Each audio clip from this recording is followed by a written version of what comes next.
see no titties in movies anymore, and we only see dicks. Hey, anyone notice this? Yes, I love titties. Big old titties.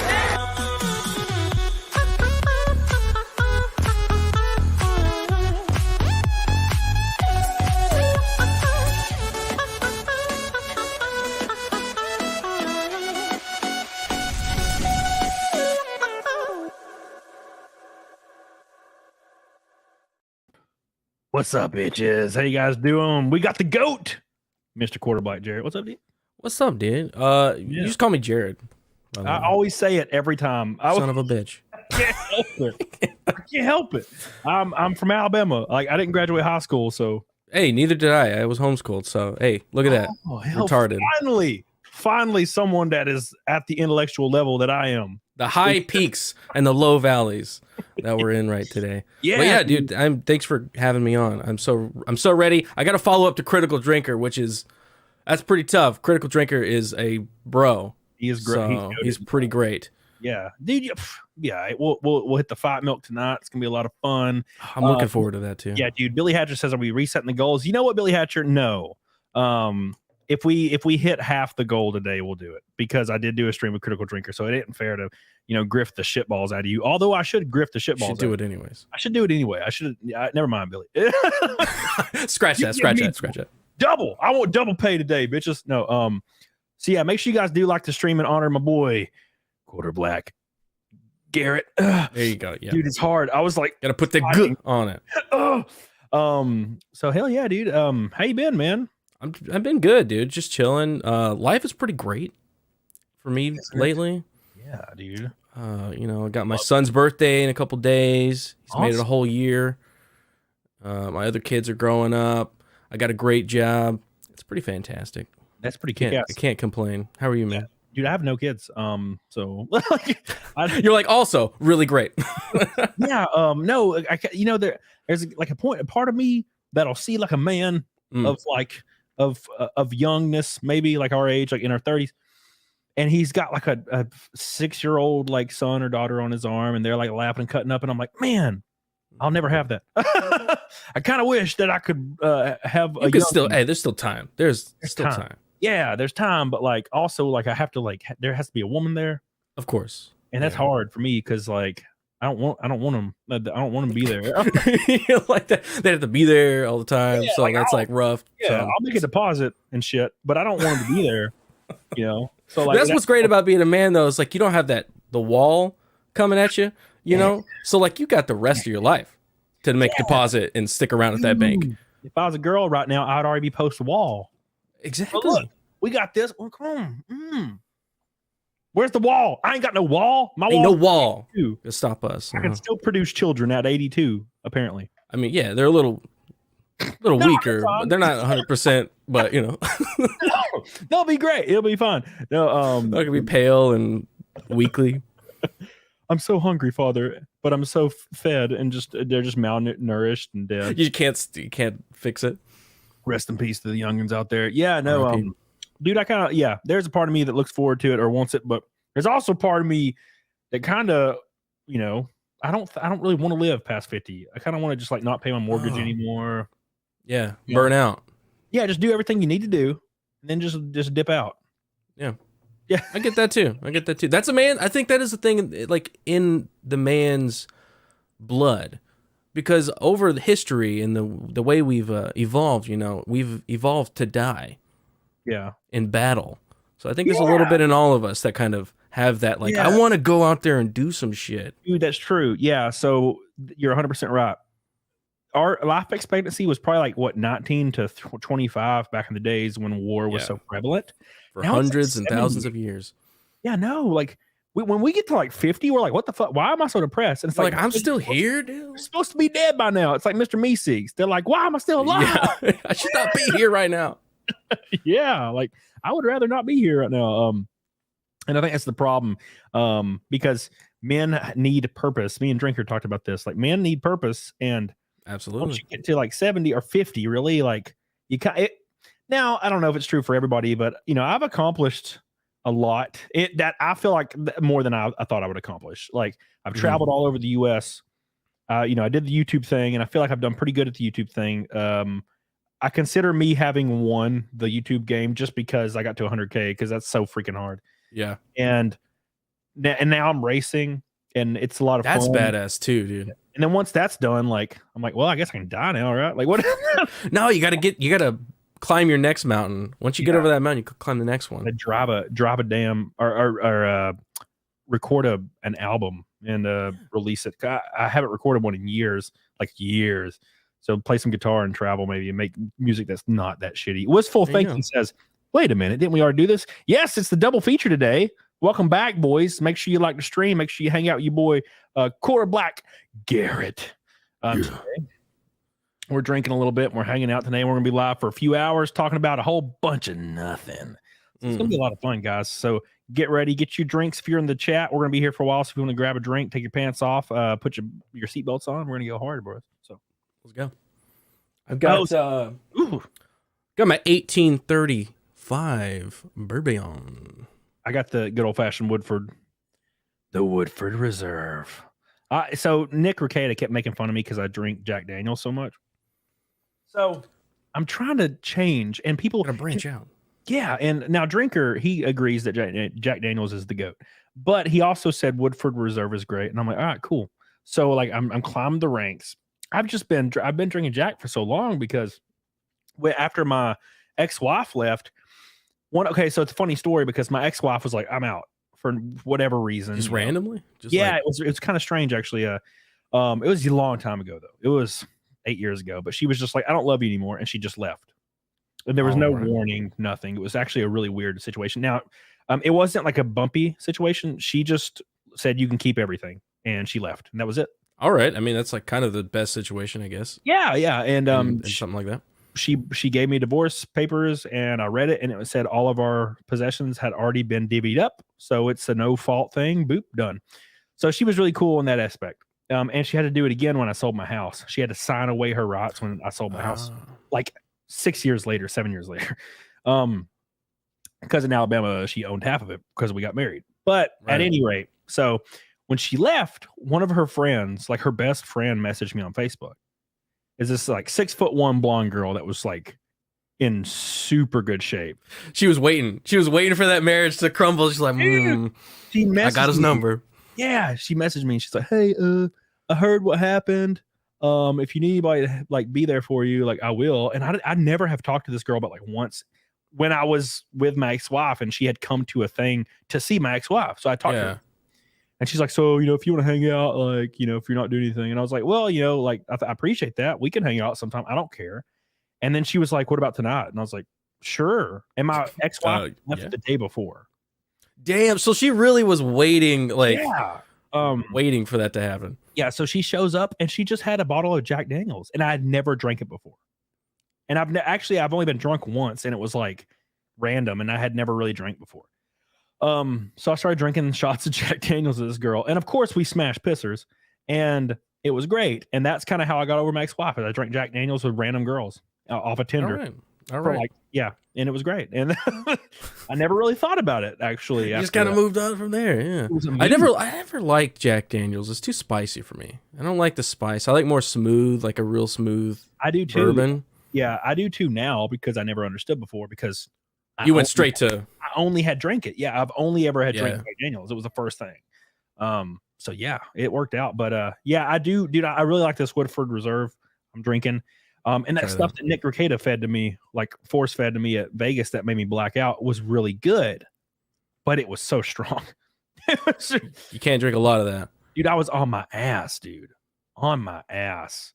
It was rough, man. Last time I went to Vegas, I blacked out as well, and I'd never blacked out before. I've gotten pretty drunk before, drunk enough where you can't stand. And you're like, but last time I went to Vegas, I drank so many shots because I'm standing there and we're all hanging out, we're talking to people, and then people just come up and be like, "Hey, yo, here's a drink." Oh, okay. Yeah. Oh, hey, here's a drink. Here's a drink. Here's a drink. Here's a drink. And then I'm like 8 shots in, and then Ryan's like, "Let's take a double shot right now," and I'm like, "All right." So you can't say no. Dude, what is it about Vegas? Me and Nick, it's in the air. Dude, we were standing there, and people just kept walking up and handing us shots. Yeah. And I learned the secret because Nick got real messed up one night. They were handing us shots, and I drank the first two.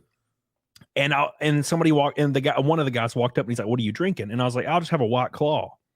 And so he brought me a Truly, which is like a White Claw kind of drink. Yeah, it's like the. And then every time after that, people just kept bringing me Trulies. So I had like 5 Trulies and 2 shots. But Nick had like 8-9 shots of some shit because they just kept bringing him shots. And he was gone. He was just like dead. So I kind of like corralled him a little bit that night. And dude, I did the same thing. Like, I don't know how I got from the bar back to the hotel. Yeah. Like I was hanging out with people, talking to people, drinking, and then I woke up the next morning at the hotel, fully clothed on top of the blankets. Like, I did not even. It was crazy. Dude, so. I wouldn't mind it if I didn't throw up so hard. Like, I have friends that are like, "Yeah, I don't throw up when I get like blackout drunk," and I'm like, "Why do I throw up?" Like, I wish. Why is it me? Fine. I've never thrown up like not in a toilet. Yeah. Like, I can get back to a toilet at some point. I'm never just like all over the ground or myself or something. Dude, but, I at least threw up. Cross my fingers. I woke up out of a black sleep. I woke up and because I remember like standing up and telling Nick, I'm like, I'm gonna go lay down. And it was like in the middle of a party. And I went to my room, laid on my bed. And then all of a sudden it was hours later and I opened my eyes and I just opened my mouth and just projectile vomited. Just simultaneously. Yeah, I just was like, raw, like off the bed, and then I went back to sleep. Yeah, because you were like, "Oh, I got this feeling. What is it? Wake up, vomit, go back to sleep." Yeah, it makes sense. I had this girl that came into my room and was sleeping with me and just laying in my bed with me. This girl, and I threw up, and she was like, "Yeah, I'm gonna leave, dude." And I was like, "That's fine," and she just left. I understand. Yeah, I was like, "Dude, it's fine. Don't worry about it. Like, I'm too drunk to do anything with you anyway, so you can just leave." Yeah, like this is not gonna happen. I'm out. Dude. God, it was wild, but I enjoyed it, man. I enjoyed the hell out of it. Yeah, Vegas is fun. Vegas is fun. How many days did you stay there when you went? I think 5 or 6. Every time I've gone, it's been 6 or 7 or 8 days, and that's way too many days to be in Vegas. You get you start getting like almost hungover, like Vegas hungover. You're like, I don't want to. Yeah, and it doesn't go away, and you're just like, all right, I'm over the drinks, I'm over the place, I'm ready to go home and go to sleep. Yeah, dude, it's wild as hell. Speaking of Vegas, so I know we talked about this before the stream started, but I want to know the story about you working for Crowder. Because I've always wanted to know, because I've heard about it. I remember, I think we were on a Nick stream together, and Nick kept referring to when you heard for Crowder, or when you worked for Crowder. Yeah, and I was like, what happened? What happened? So like how did that happen? What happened? Like, how did that come about? How did you start there, and how was it? And then what was the parameters around you leaving? Okay, yeah. I started as like a intern basically, when there was just 4 people working on the show.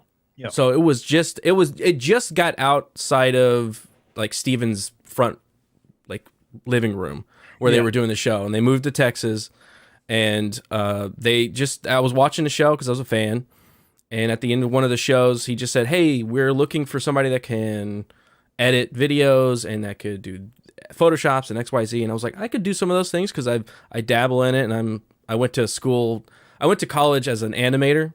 Yeah. So I know Photoshop, I know editing softwares, I know all that stuff. So I was like, I can do it. So I shot my resume over, and it was like nothing because I'd never been in entertainment industry. Yeah, I was just working in like corporate fucking movie theaters and shit, which is entertainment technically, but not really. Yeah. So I shot my resume, and I happened to be 35 minutes away from their studio. So everybody else that across the country that applied, they were in other states, they had to be flown in and all this stuff, but I was 35 minutes away. So I came in. I was like, hey, look at that. I came in for like a week, did a week of full-time while I was doing a full-time job, and I had 2 kids at the time. So it was a full-time job. I was doing college at the same time, and I did this full-time for like 2 weeks. After that, they were like, hey, we really like you. You're pretty cool. You're doing a good job. Never got a call back. I was like, what the fuck? Well, damn. Yeah, what the hell? Turns out they went with somebody else because they were trialing both of us at the same time. Then later that year, they called me back. They needed some more help. They're like, hey, we're doing some stuff, and we need some help. Guy was working here, now he's not working here. Should have went with me. Yeah. Got a call back, worked there again, did full-time, like 40 hours at Crowder, working on sketches and doing the show and there for all the pitch meetings and writing all the jokes and stuff. There for like 3 months doing full-time that and full-time my day job. So it was like from 8 in the morning, 7 in the morning, because I got to get there at 8. I would work Crowder and then I'd get off at 3 and then drive over to my other job till 1 o'clock in the morning. So it was just like 24/7 every single day because I didn't have any days off. And then I got hired and the rest was kind of history. I was integral there for a part because the and people might know about Not Gay Jared and Aaron and Sven and all the guys that worked on the show before that I got to know while I started working there. They all left or gotten fired. I don't know how the situation was because I was like, I got 2 kids and I just jumped out of my nice job. I don't want to get fired for knowing this weird shit. So I don't know if they quit or whatever the fuck. And they told me that they didn't want to involve me in it because they knew that I had a family. So they were like, all right, we understand. They all left and it was just me. And that was like 6 months in and I was like, oh shit.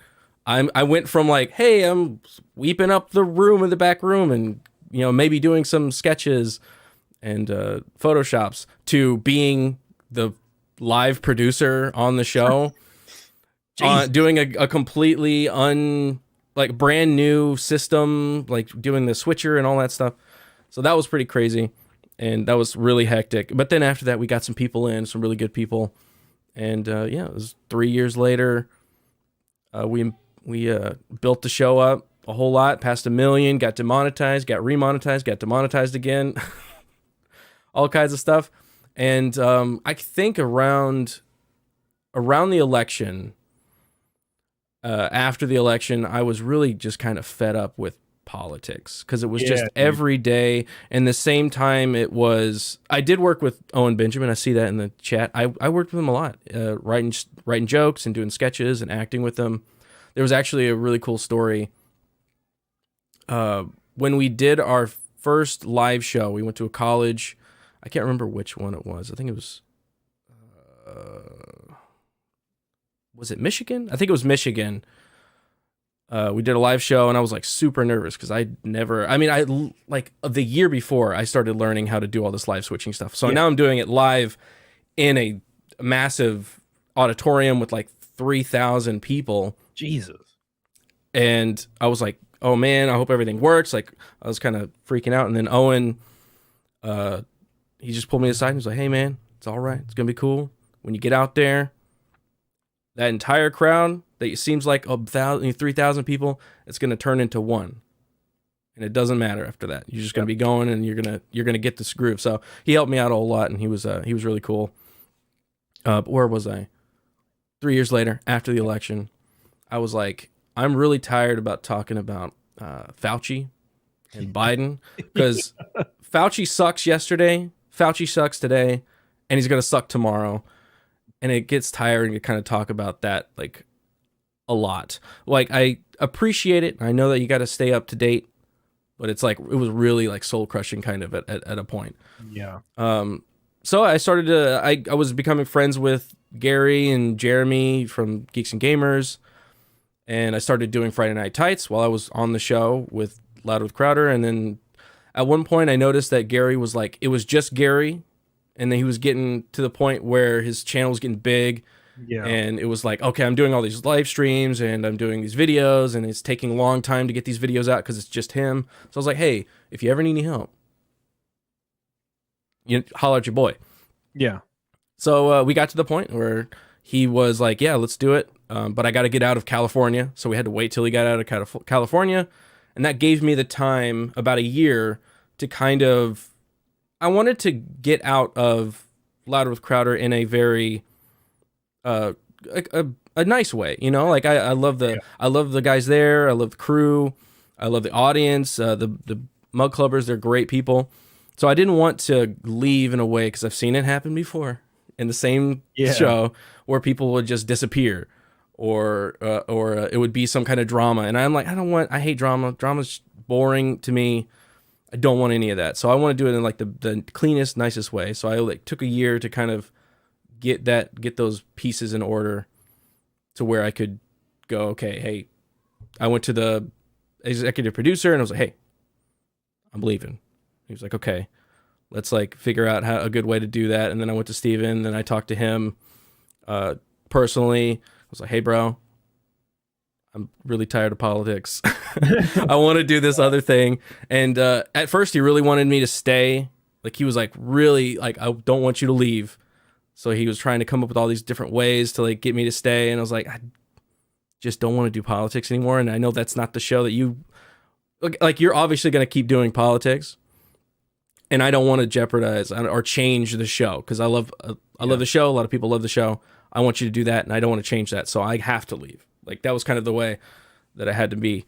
So he understood that and he was like, hey, I'm fully supportive. So he's been really great about it too. And now I'm at Neurotic for a year and it's been freaking dope. Yeah, dude. So yeah, Crowder seems like a really laid back dude, to be honest. So it's good that you got out and it was super cordial because I don't, dude, I feel like it'd be stressful. So so you edit for like Nerdrotic? Is that what it is? Yeah. So I do the editing. Perry Chan does like the big tentpole videos. Yeah. He takes a whole lot of time to really dive in and do the editing, but I'll do like the kind of quick topical ones that we need to get out pretty quick. I do a lot of those. Well, rock on, dude. I don't know why I didn't know that. That's weird. I thought you'd think I would have known that. It's like an integral part of your thing. Yeah. I had Gary on recently, and Gary's a good ass dude. I love Gary. Yes. He's one of the people that you can DM as a smaller creator, and he'll just respond. Like I DM'd him, and I was like, "Hey, man, I'd love to have you on my show." And he's like, "Yeah, dude, let's do it." And I'm like, "What? Okay, really? I didn't expect all right, this. Okay." So he's really cool. That's why I was because I put a lot of faith into Gary because it's not just me that's leaving a job to go to another job. It's me taking my whole family unit and going, hey, Gary, I'm trusting you to not fuck up this job. So, which is a lot. And I told him that, and I was like, hey, I'm trusting you because I think your content is fire. I think you're a good guy. You're not fake. So let's do this. So yeah, Gary's a great dude. Gary's a great dude. I agree with that. Wolf Spain says, tell Garrett the Vegas stripper story. I will not, because I already told that story today. Basically went to a strip club in Vegas, and the stripper lady, I guess I said no to her too much, and it made her like think I was a challenge. So she tried to have sex with me, like without, like I wasn't paying her any. I was married at the time, and she tried to she grabbed my pee through my cargo shorts. Wow. Okay. Yeah, so I had cargo shorts on, and she was like, "Hey, for $100, I'll blow you." And I was like, "I'm married." And then she was like, "Okay, well, for $100, we can have sex." And I'm like, "I'm married, so I can't do that." Yeah. Then she walked away, and then she came back. She's like, "I'm gonna be honest, you're cute, so let's go in the back and have sex." And I was like, "No, I'm married." And she grabbed me and took me back there anyway. And I was just sitting there like nervous. I didn't know what to do. And she just reaches in my cargo shorts like a little snake and grabs my junk and he's like just trying to like do some stuff. And I was just like, "Ma'am, no, ma'am." Hey, well, I'll let you finish. Yeah. And then I pushed her off of me, kind of. Not I don't think I pushed her off. I can't remember what happened. But I was like, "Yeah, I gotta leave." And she was like, "Are you gay or something?" And I was like, "No, I'm just married, damn it." I said it 3 times. And retroactively, I should have had sex with her because we got divorced. Yeah, given how how it turned out. Like, but hey, you were being a man, holding up to your honor. No, like, hey, blame. I'm married. A blamer. Billy Hatcher says you had political burnout, but it does get annoying after a while.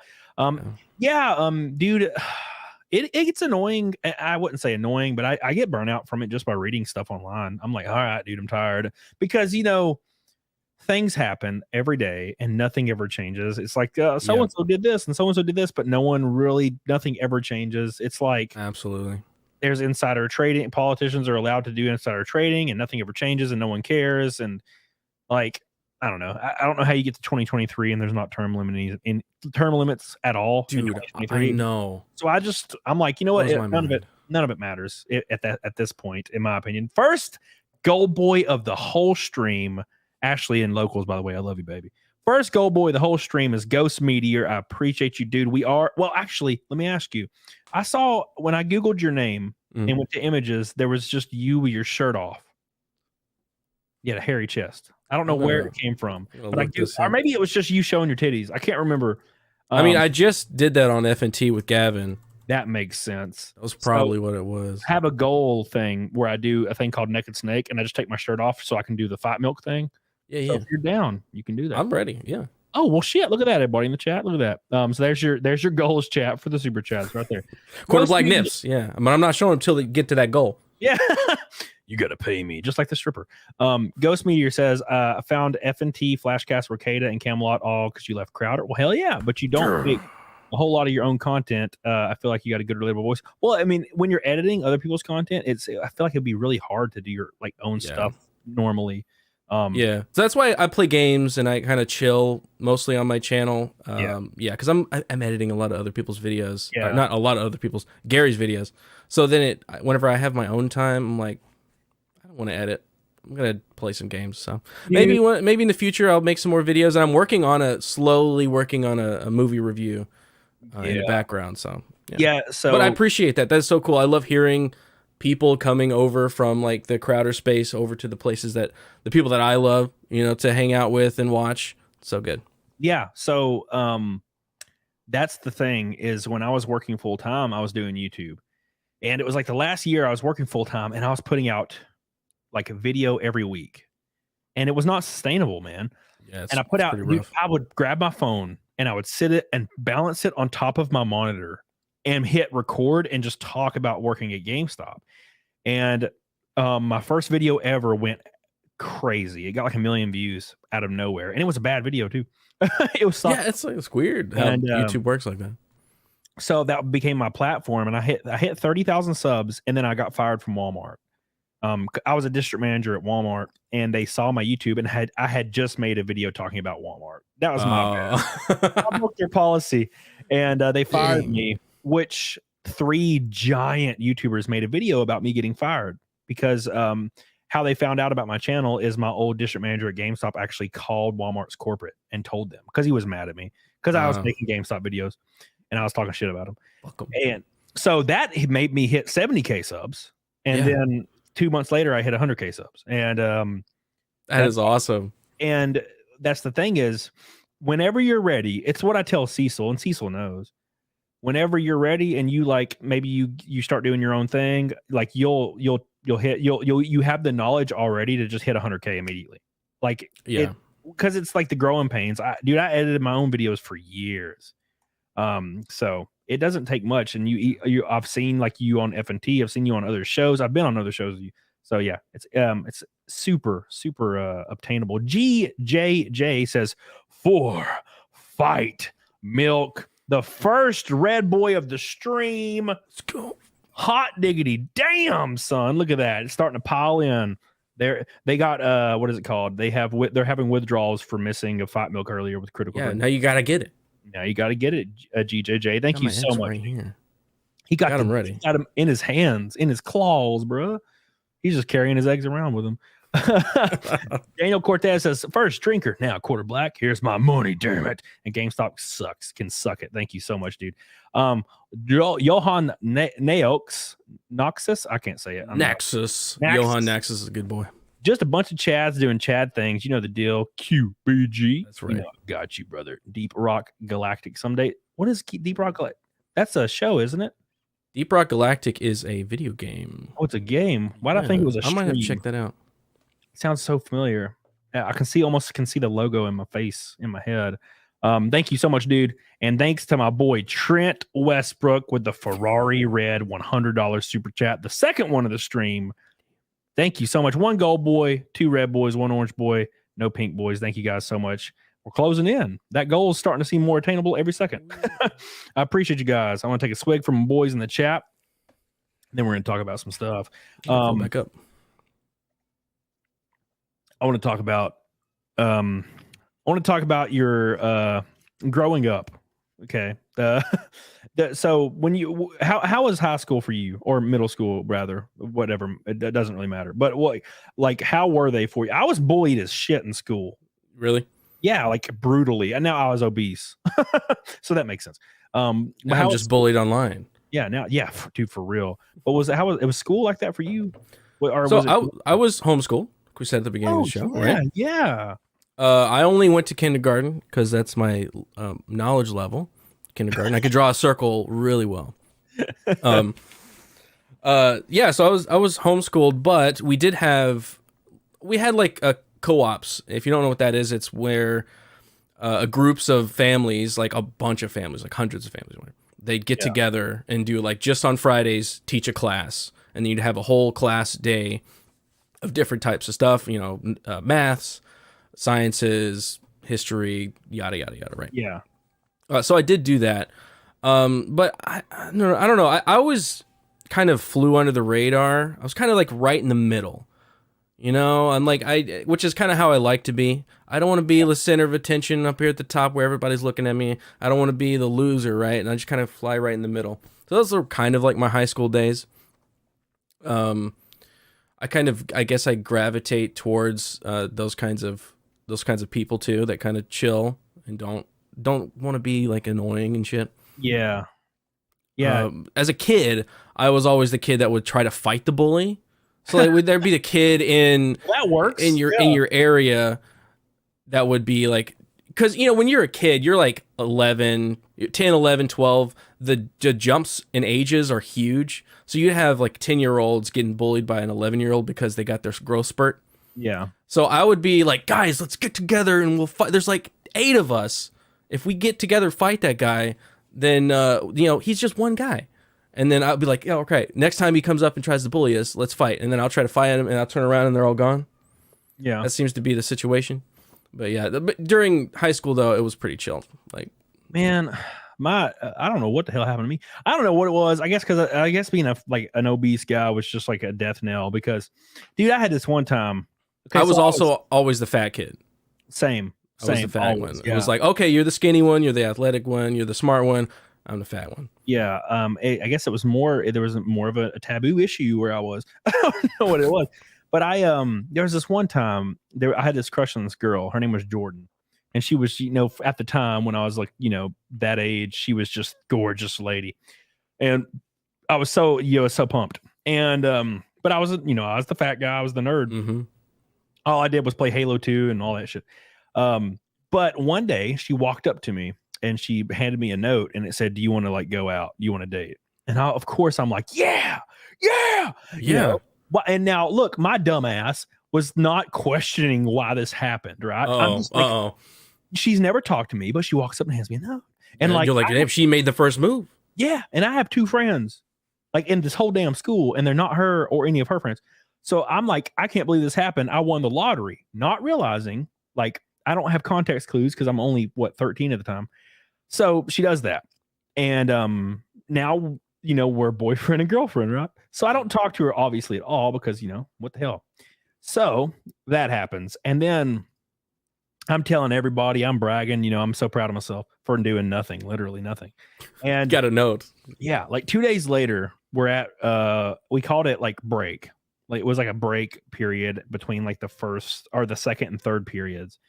And we like the entire school was like outside on this blacktop, like eating snacks. Mm-hmm. And she like comes up to me, and I'm sitting beside my 2 reject friends, and we're talking about like Metal Gear Solid 1 or something. And she walks up to me and she like announces that she's going to make an announcement. And she's standing in front of me, in front of everybody, and everybody's quiet. And she loudly breaks up with me in front of everybody. And then everyone starts hysterically laughing. And then I realized in that moment that it was all a joke. What the kids are horrible, dude. It was a joke. Yeah. And at the time, I just say, okay. And then I just like didn't think about it. But it affected me way worse later on in life when I like realized, I was like, oh, damn, that was a nightmare. Yeah. I should kill her. I should find her. No, in Minecraft. No, dude, she's like 30 something now and overweight, like all women. Like that wall came. That wall came. And it came hard too, all over her face. And it wasn't good for her pores either when you rub it in. It was bad. So, justice is what that is. That's justice. Yes, thank God. So yeah, no, in Minecraft, of course. Yeah, killer in Minecraft. Obviously, I'm joking, guys. Jesus, like I haven't thought about that girl in 15 years. Thank you, Wolverine Snicked, for the 10 gifted memberships. You go, Yeah. I love you. But yeah, dude, school was a nightmare, dude. Yeah. And then I lost the weight and I messed everything up. Garrett, look, I messed up, Garrett. So I lost weight when I was 18 or 17. I got real scrawny. So I was a fat kid, and one day I just like I'm gonna stop drinking Coke because obviously it's terrible for me. And I stopped drinking it cold turkey. And in 4 months, I lost like almost 100 pounds. It was wild. I was like scrawny and skinny. And I was like, when did this happen? I remember looking in the mirror and I was like, why am I so freaking frail looking? And of course, girls started talking to me now. So that was cool. And that girl messaged me on like, I think it was Facebook. I was like 19 at the time, maybe. And she messaged me, same girl, Jordan. She's like, how you been? And I'm like, I was a dumbass. I said the most stupid shit to her possible just to garner a reaction. And I could be married to her right now. She came back looking for me and she's like, damn, can't believe that shit. He's a reject. I should, and I like thought about that recently, and I'm like, man, I could have like literally just been normal, and she would probably have liked me. But then again, no, you don't want that. Wall. I saw it, Garrett. You don't want that. She hit the wall. She hit it so hard, man. No, you don't want it. You don't. I'd be right there with her. We'd be wall together. We'd be both. you and her past the wall. We're both in the wall, man. Carnage says, salutes to you both. Keep up the great work. What is your favorite comic book villain? Mine is obviously Carnage. Carnage Undone says, what's your favorite comic book villain? Favorite comic book? Does Judge Dredd count as a villain? He's kind of an anti-hero. He's like, what is he? He's called like what? He's lawful evil. Maybe? He's lawful evil. I would probably say. Yeah, I love Dredd. Man, I don't know who I would think. I would probably say, shit, who's a good comic book villain that's like just brutal that I can't think of right now. Trying to think of something from Preacher. I can't think of anything. I don't know. That's a hard question to ask me when I'm tipsy. Can't put me on the spot when I'm tipsy, man. It's hard. Yeah. Somebody said Bane. Bane's good. Yeah. Bane's pretty awesome. Real Bane, not movie Bane. Yeah. None of the movie Banes have really. It's Wicked Virtue. She says the Green Goblin. I like the Green Goblin's pretty great. Thank you, Wicked Virtue. I would say Joker because I grew up as a Batman kid. Yeah. I loved Batman. I loved animated series. That was my jam. But now it feels like disingenuous when you say it because he's so well known. Every fucking body bought a T-shirt at Hot Topic and was like, "I'm a Batman fan." Yeah. I'm like, nah. Now if you say that, now you just feel like you're following the crowd. Mr. Freeze is a pretty great villain because, and we're in the age of sympathetic villains. Every fucking villain is a sympathetic villain. Yeah. But Mr. Freeze is such a great character, and what they made him into in the animated series is he is like the ultimate sympathetic villain. He has no sympathy for himself. He's so cold and calculating because he's Mr. Freeze, but he's got that one spark of humanity in him that wants to keep his wife alive and cure her of her disease. So I really love. Didn't they retroactively like ruin that and like. They said like I saw a frame where he was like saying that his wife, he didn't care about his wife at all. Yeah, it's a new crap. That's his entire motivation. That's what makes him so interesting is that element, and to take that away is bullshit. Those bastards, all those writers and their non-experience, and they're trying to do the message. Freaking like crap. God, I'm tired of them. I'm tired of them, man. I'm tired of all I've heard that there is a writer's strike about to hit Hollywood. A friend of mine that works in the industry said, "Hey, I'm getting word that it's happening. Like it's going to happen really soon." And he's like, "Man, last time that happened, we got Transformers 2." And he was like, "Man, I'm kind of scared for movies." I'm like, "No, this is only positive. Like it is only positive to take all the writers that are in there right now and make them leave. Yeah, we're only going to get better stories out of that." Dude, they're only hiring these people. Every single time I see a group of writers like hired for a show or a movie, I'm like, okay, well, I've never heard of this person, so let's see their resume. And it's like bullshit. It's like they wrote one episode of that weird like pedo show that's a cartoon. I can't remember the name of now. Was Big Head or the Big Mouth? Big Mouth. They wrote one episode of Big Mouth, and now they're writing or Rick and Morty. Yeah, it's like, and now they're writing a whole Star Wars movie, and I'm like, wow, like, dude, like how do you get to that point? Like, you wrote 3 episodes of Rick and Morty, and now you're like the helm of Marvel. Yeah, like how does that happen? And it's like, and you go find a picture of them and you realize why it's happened. It's because they're an Asian woman every time. Wow. Got it. Look, it's like the Eternals. Like they gave that a director that directs like indie, gray, depressing documentary style like dramas, and you're like, hey, comic book movie. What? Yeah. Like no, I want somebody that's like fun and energetic and that could make something. But then maybe we get Taika Waititi that goes too far in the opposite direction, somewhere right in the middle. You know? Yeah, I think it's where we are, right in the middle. Yeah, if you're gonna get a writer of a TV show, get Vince Gilligan from like Breaking Bad. Somebody like, fucking work out a storyboard for like a comic book trilogy or even a Star Wars trilogy, because that's gonna be good as shit. Or how about this? What about this? Whoa, brain explosion. Get writers from the comic books that wrote the actual comic books that you're adapting. Get those guys because they're still around. Chuck Dixon is still around. He can still write. So get those guys. Yeah. They already know the medium. They know the characters. Get those guys. Yeah, but half of them have been blacklisted by now because they don't believe in the message. The message. Which I don't think that's gonna last. There's nothing wrong. Like, look, I don't feel like I should have to suck somebody's pee-pee that happens to identify as a woman for me to be able to qualify to write for your TV show. No. Look. I don't understand. I don't get it. That seems to be the only qualification. Yeah, is sucking on peepees, and I'm like, no. It's like they bring you you give them your resume, and they're like, have you sucked the peepee of a trans woman lately? And it's like, no. And it's like, well, sorry, you're a bigot. It's like, hold on, all right. Wait, is that the line now? That's the line, man. That is the line now. Gosh, like it's like that. Did you hear that the term cowboy is now racist? Of course it is. Like we can't say cowboy anymore. Like we've passed the line of ridiculousness to the point where nobody's taking it seriously anymore. And it's been like 3 years ago. Is it racist against cows, or is it like it's black people because when there were slaves, each part of the farm would have their own boy that would take care of them. So there'd be like the horses or like the sheep, and then there'd be the cows, and they started calling them cowboys, and then they were all cowboys because they would. What? So now it's a racist term because it's a that's stupid though. Slavery term. Cowboys are cool though. So like I know. Wouldn't you want to be like Bass Reeves, one of the coolest cowboys that ever existed. He was a lawman out in the Wild West, straight up just like murking dudes, and he even arrested his own son because he broke the law and like raped somebody, and he was like, no, I don't even care if it's my son. I'll take him in because he did wrong. Bass Reeves, awesome. That don't make sense. And he was a black man.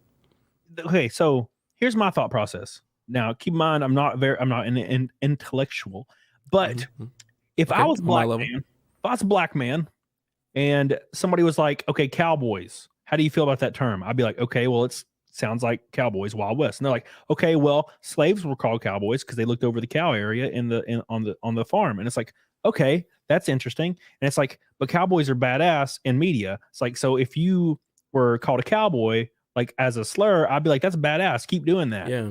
But it's not the same. It's like saying, maybe they could do it with like a retard. Like the guys over on the farm on that side were called retards. So that would make sense to be like, okay, I don't like that word. It feels weird when you call me that as a black man because they used to call, but cowboy, like a cowboy cool. Has been looked at in positive light forever. Well, that's the thing is like, it's not the totality of every black person on earth that goes like, hey, cowboy is now a racist term. I don't ever want to hear it. I don't want you to say it. It's like 3 white chicks in college. Like they're the ones that are coming up with these terms. Like these are racist terms now. I hate them. I hate white women. And white girls trying to be like an ally because they just want black dick. That's all it is. Dude, I hate that white women are my preference because like, dude, I like the Mexican women. I got one pretty early. Got a nice Latina. Yeah. But they like if you look at another woman on accident, they'll slit your throat. It's terrifying. They're pretty aggressive. Yeah, they're pretty aggressive. Yeah, white girls like I love white girls. And I love as far as like smashing pissers and stuff. I'm not talking about like relationships, obviously, because they're crazy. Latinas and white girls. But God, when did white women become the arbiters of all that is like offensive?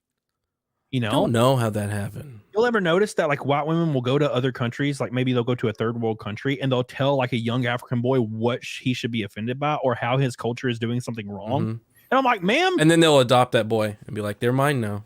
Yeah. But everybody else is racist. And then that boy's going to sue them later for being racist, like Colin Kaepernick. Yeah, dude, no. Thanks, Colin. Those damn white women and ruining everything. Wolf Spain says, I don't hear this in the last stream, but would you F Dr. Mrs. the Monarch from the Venture Brothers, voice included? I don't even remember who that is. Yes. Dr. Miss Monarch. Is she? So she's got like a really gruff smoker's voice. Yeah. It's a man's voice. Yeah. Oh, yeah. I don't give a damn, dude. But she looks fine. And it's a woman. She's got a... As long as she's rocking a slobber pocket, I don't really mind, dude. Don't talk. Slobber pockets. As long as she rocks a slobber pocket, I'm cool. Matt himself on Local says, no idea what is being discussed currently. I'm making Jewish jokes with Nick and good logic. Rest in peace. Eat milk, Garrett. Thank you, Matt himself. I appreciate it. Rumble. Yeah, dude, I love Nick. Nick's my boy. Nick's a good man. Yeah, he's a good man, dude. He's always there for you. I don't know how he does it. I'm gonna be honest. This is my second show of the day, and I'm like feeling it, because like I'm energetic right now, but as soon as I get off, I'm gonna be like falling over dead. Dude, I don't know how he does it. Like he's at any point you go online, he's streaming.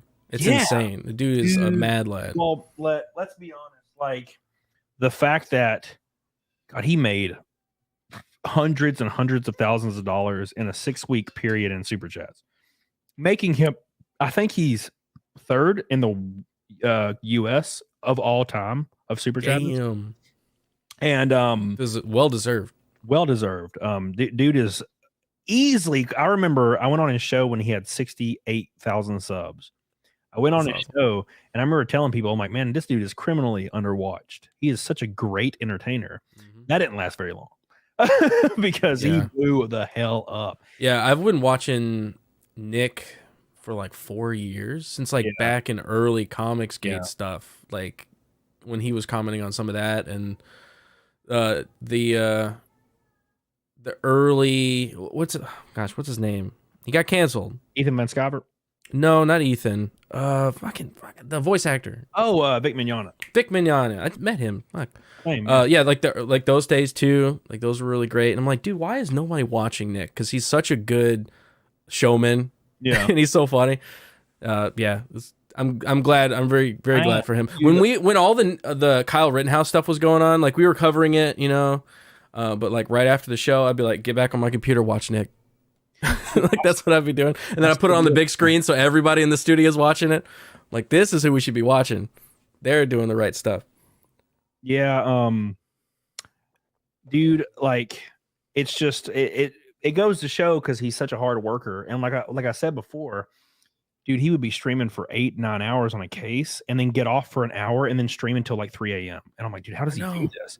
Because I'll start getting really worn out, and I've been trying to find ways to change it. Like I've been taking a pre-workout before streaming now because I get like an hour or two in and I start crashing hard and I'm like, I don't know how to stop this, but Nick will just keep going. He's just rabbiting. And I'm like, how you do rabbit? It's freaking wild. He's goated as hell. And I love that man. And I'm glad he exists. Cause he was like I think the second person ever on my show on this one right here. Yeah, he gave us a good jump to start. So thank God for that, man. Indeed.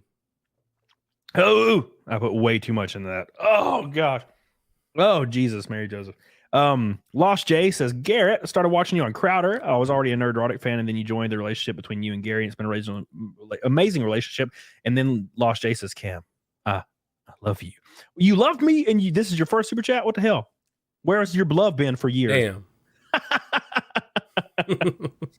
Yeah, dude.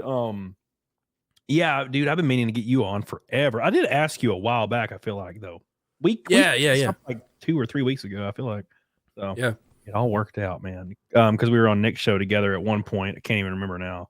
Because I do his Friday show. That was a good show too. Yeah, dude.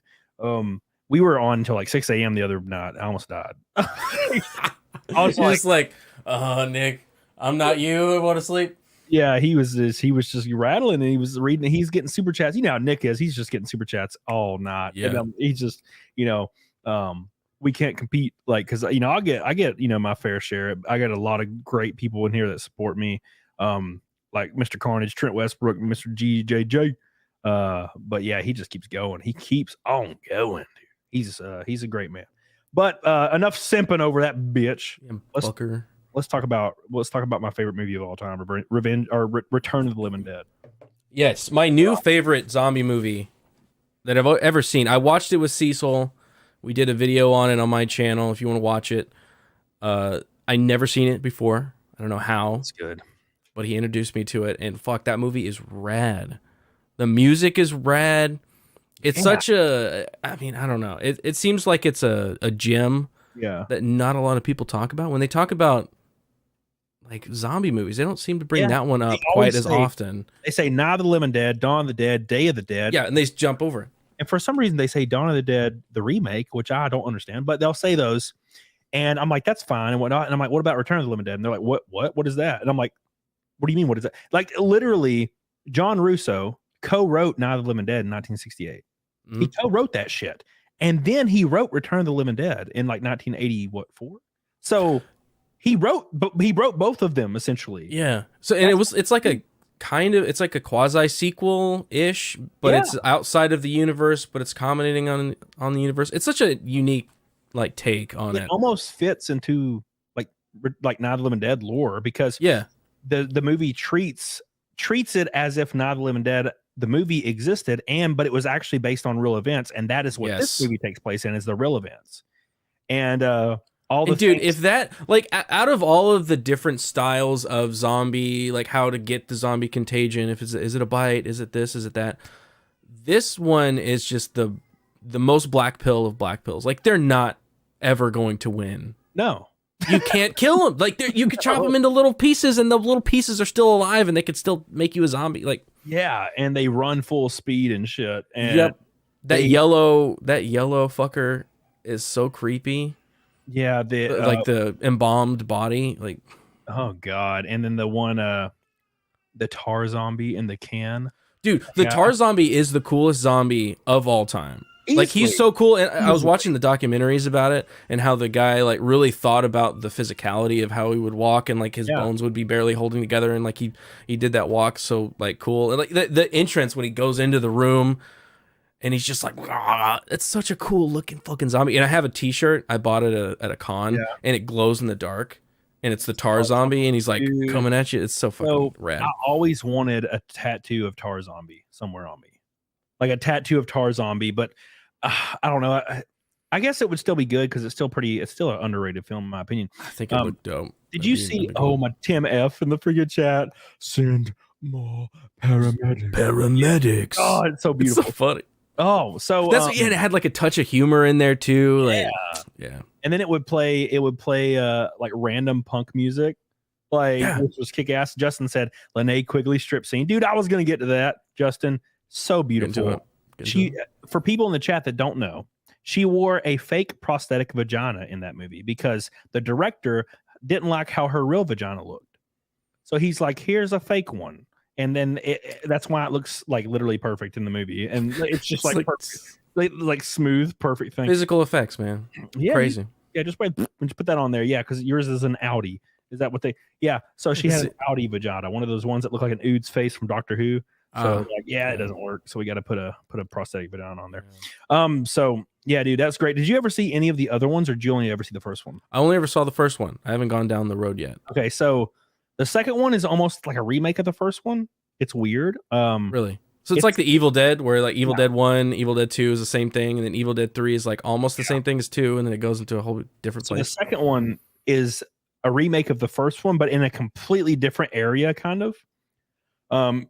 Like completely different area. It's just a different area, and it's the same thing happens. And it has the same actors in it, which is weird. But that being said, the third one is completely different. It's like a new thing. And it's a serious movie. It's not a comedy kind of mixed movie. It's a serious movie. And the third one's it's my favorite other than the first one, because they have a tar zombie as well. So they all have tar zombies. That's how all of the movies begin, is there's a tar zombie. And there's one in this like warehouse, and this kid finds it, and it gets loose, and it's like a scientific facility, and the tar zombie's hand is stuck to its face because it like melted that way. Yeah. So it's like this, like walking around like this, and it looks kind of bad because it's not slimy, it's kind of dry looking. But then there's a scene where it pulls its hand off its face, and it's just like stretchy and like brutal, and it's just skull underneath. Then immediately it becomes so badass. What's amazing to me about those movies too is that those were made by like 18, 19-year-olds. Yeah. Like some of the visual effects and practical effects guys are like children when they made those like massively iconic pieces. It's so cool to me to think of how those people can do that. Yeah. Those dudes are legends. And they went on, like a lot of those guys went on to make Walking Dead and do all the modern day zombie stuff. Well, it reminds me of that one guy. Real quick, Lost J says, I saw you for the first time a week ago. What the hell? I've watched every cast with all my faves. Your channel opening is a little rousing. Well, I appreciate that. Finally, somebody likes That's awesome.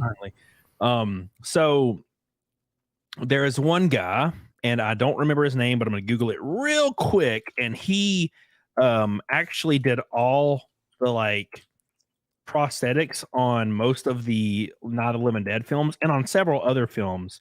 And his name is Tom Savini. Savini, and I watched the documentary, the Tom Savini documentary. That's a really good documentary. He still teaches classes actually. Yeah, he has like a whole school for it. Yeah, Savini's great, and he appears as a character in all the movies. And in Day of the Dead, he's the same biker from the Dawn of the Dead.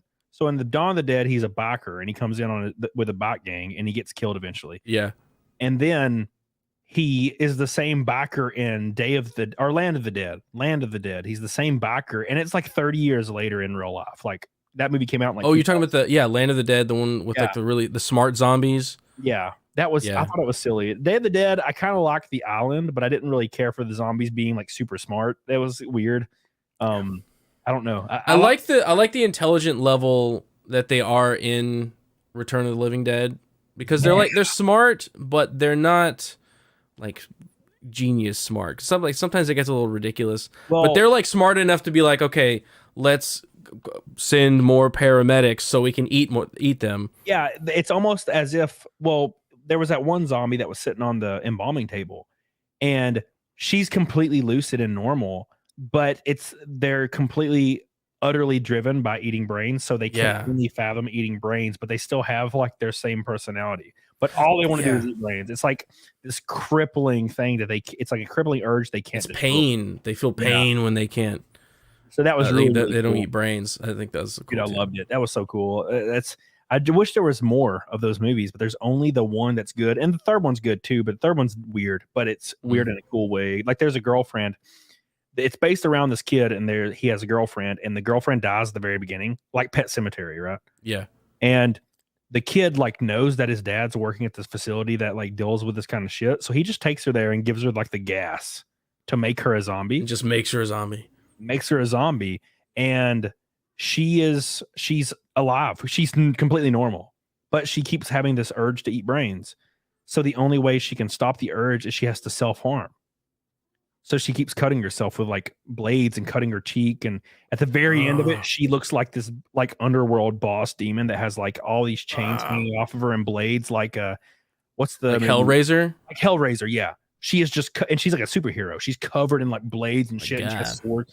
It's badass, and she's hot. All right, I have to watch that. It's a great movie. The third one's not. It's like a completely different vibe. But it's a great movie. It's my favorite other than the first one. Somebody said check out Night of the Demons, bro. I already know. We were talking about that earlier. Also, you get to see Linnea Quigley naked in that movie. You were talking about that earlier, yeah, dude. But like for real this time. Yeah, but this is for real now. Linnea Quigley's goated as hell. I want to meet her, but unfortunately, she's old, so I won't be as cool. Because man, I wish time passes. Yeah, I wish somehow I could like meet her in the 80s, but at a con, which they didn't. I don't think they existed in the current form. But like, God, it'd be so cool to meet up with Linnea Quigley when she was like super hot back in the day, and like back in the day. I'd be like, hey, ma'am, how much money would it take? Like, I got a movie. Okay, it's a private movie. It's in my room. I have a camera, Yeah. and you don't even have to wear a prosthetic vagina. You can wear a fake. Yeah, You can wear a real one. no requirements. You can wear yours. To be honest, I prefer yours. Let's be honest. Yeah, dude, great movie, man. Great. What's your favorite horror films? Evil Dead. Those are my goat. Love 'em. I love those because they have that humor, Yep. but they're also really scary at times. And then Bruce Campbell is a fucking legend. Yeah. He's fucking great in everything he does. Like even the show, the Evil Dead show Yeah, it was great. that came back, it was fucking good. Like it was a good fucking show. And I was scared too. I was like, no, man, he's gonna come back. He's older. He's not gonna be. But they played with that idea. And Ash is such a kind of a quirky, funny character anyway. So they played with that idea of him being older and being a little out of it. But then he gets right back into it. And it's just as gory and it's fucking just as scary. Dude, that one scene where he's in the morgue and the dude's on him and his like dick's hanging down. Dude, yes. I was laughing my ass off. Yeah. That's like one of the best scenes in the Evil Dead like franchises. That one scene. Fuck it, yeah. It's so funny. Yeah, dude. I love the show and I wish there was more to it. Yeah. But apparently the new one is getting super good reviews. It's called Evil Dead Rise. Yeah, that's what I heard. I read the synopsis way back when they first announced that it was happening. Yeah. And it was like a single mother and her transgender daughter and her lesbian daughter and her cousin, like her female lover across the street. I was like, yeah, that that I was like, red flag, red flag, red flag, red flag. I mean, those things individually are like, okay, you know, people are all kinds of different things, but like all those things lining up to be the same, I'm like, yeah, that what that sounds like to me. That sounds like the reason it has 100% Rotten Tomatoes score. Maybe, and I mean a critic score. Because the critic score, oh, your lead is black, that's at least a 70. There's a lesbian, that's an 80 now. Because they don't really care. So yeah, but maybe it's good. Hey, maybe it's good. Did you watch the remake of Evil Dead that came out in like 2013 or around that time? You talk about the one at the very end, where at the very end it just shows Ash and he says groovy. Yeah. I saw that. I enjoyed it. Yeah, I liked it. Yeah, but I feel like it's a completely different. It's not like Evil Dead at all. It's as if you took Evil Dead and its quirkiness and all that stuff and took it very, very seriously. Yeah. I think it still works. That one scene where she's like cutting her face and it's in the dark, and then he takes that needle fucking out of his eye. Yeah, and they did all that stuff practically, and they figured out ways to do it practically. And I was like, I thought that's pretty good. Yeah, I like that movie, but apparently this new one is that tone, so it's carrying over that kind of tone. Araxis has a great point here. So there's this. I've been wondering this for a while too. It says, how does 3% of the population make up 100% of Hollywood? Actually, that percentage is lower. So it's weird because you'll see movies come out or shows and half the characters are like gay, bisexual, or trans. And I'm like, how are so many people in these shows part of this community that is so small in real life? Yeah. And it always, that's why it seems forced and disingenuous in my opinion. Because it's just half your characters can't be gay. That's not possible. And that's why Last of Us was so jarring. It's because so many characters are gay or like, something's going on. Like every character that happens to be upon the show is in some weird thing about that. It's really weird. Well, I think Walking Dead, I stopped watching that show like season 8 or 9 or something.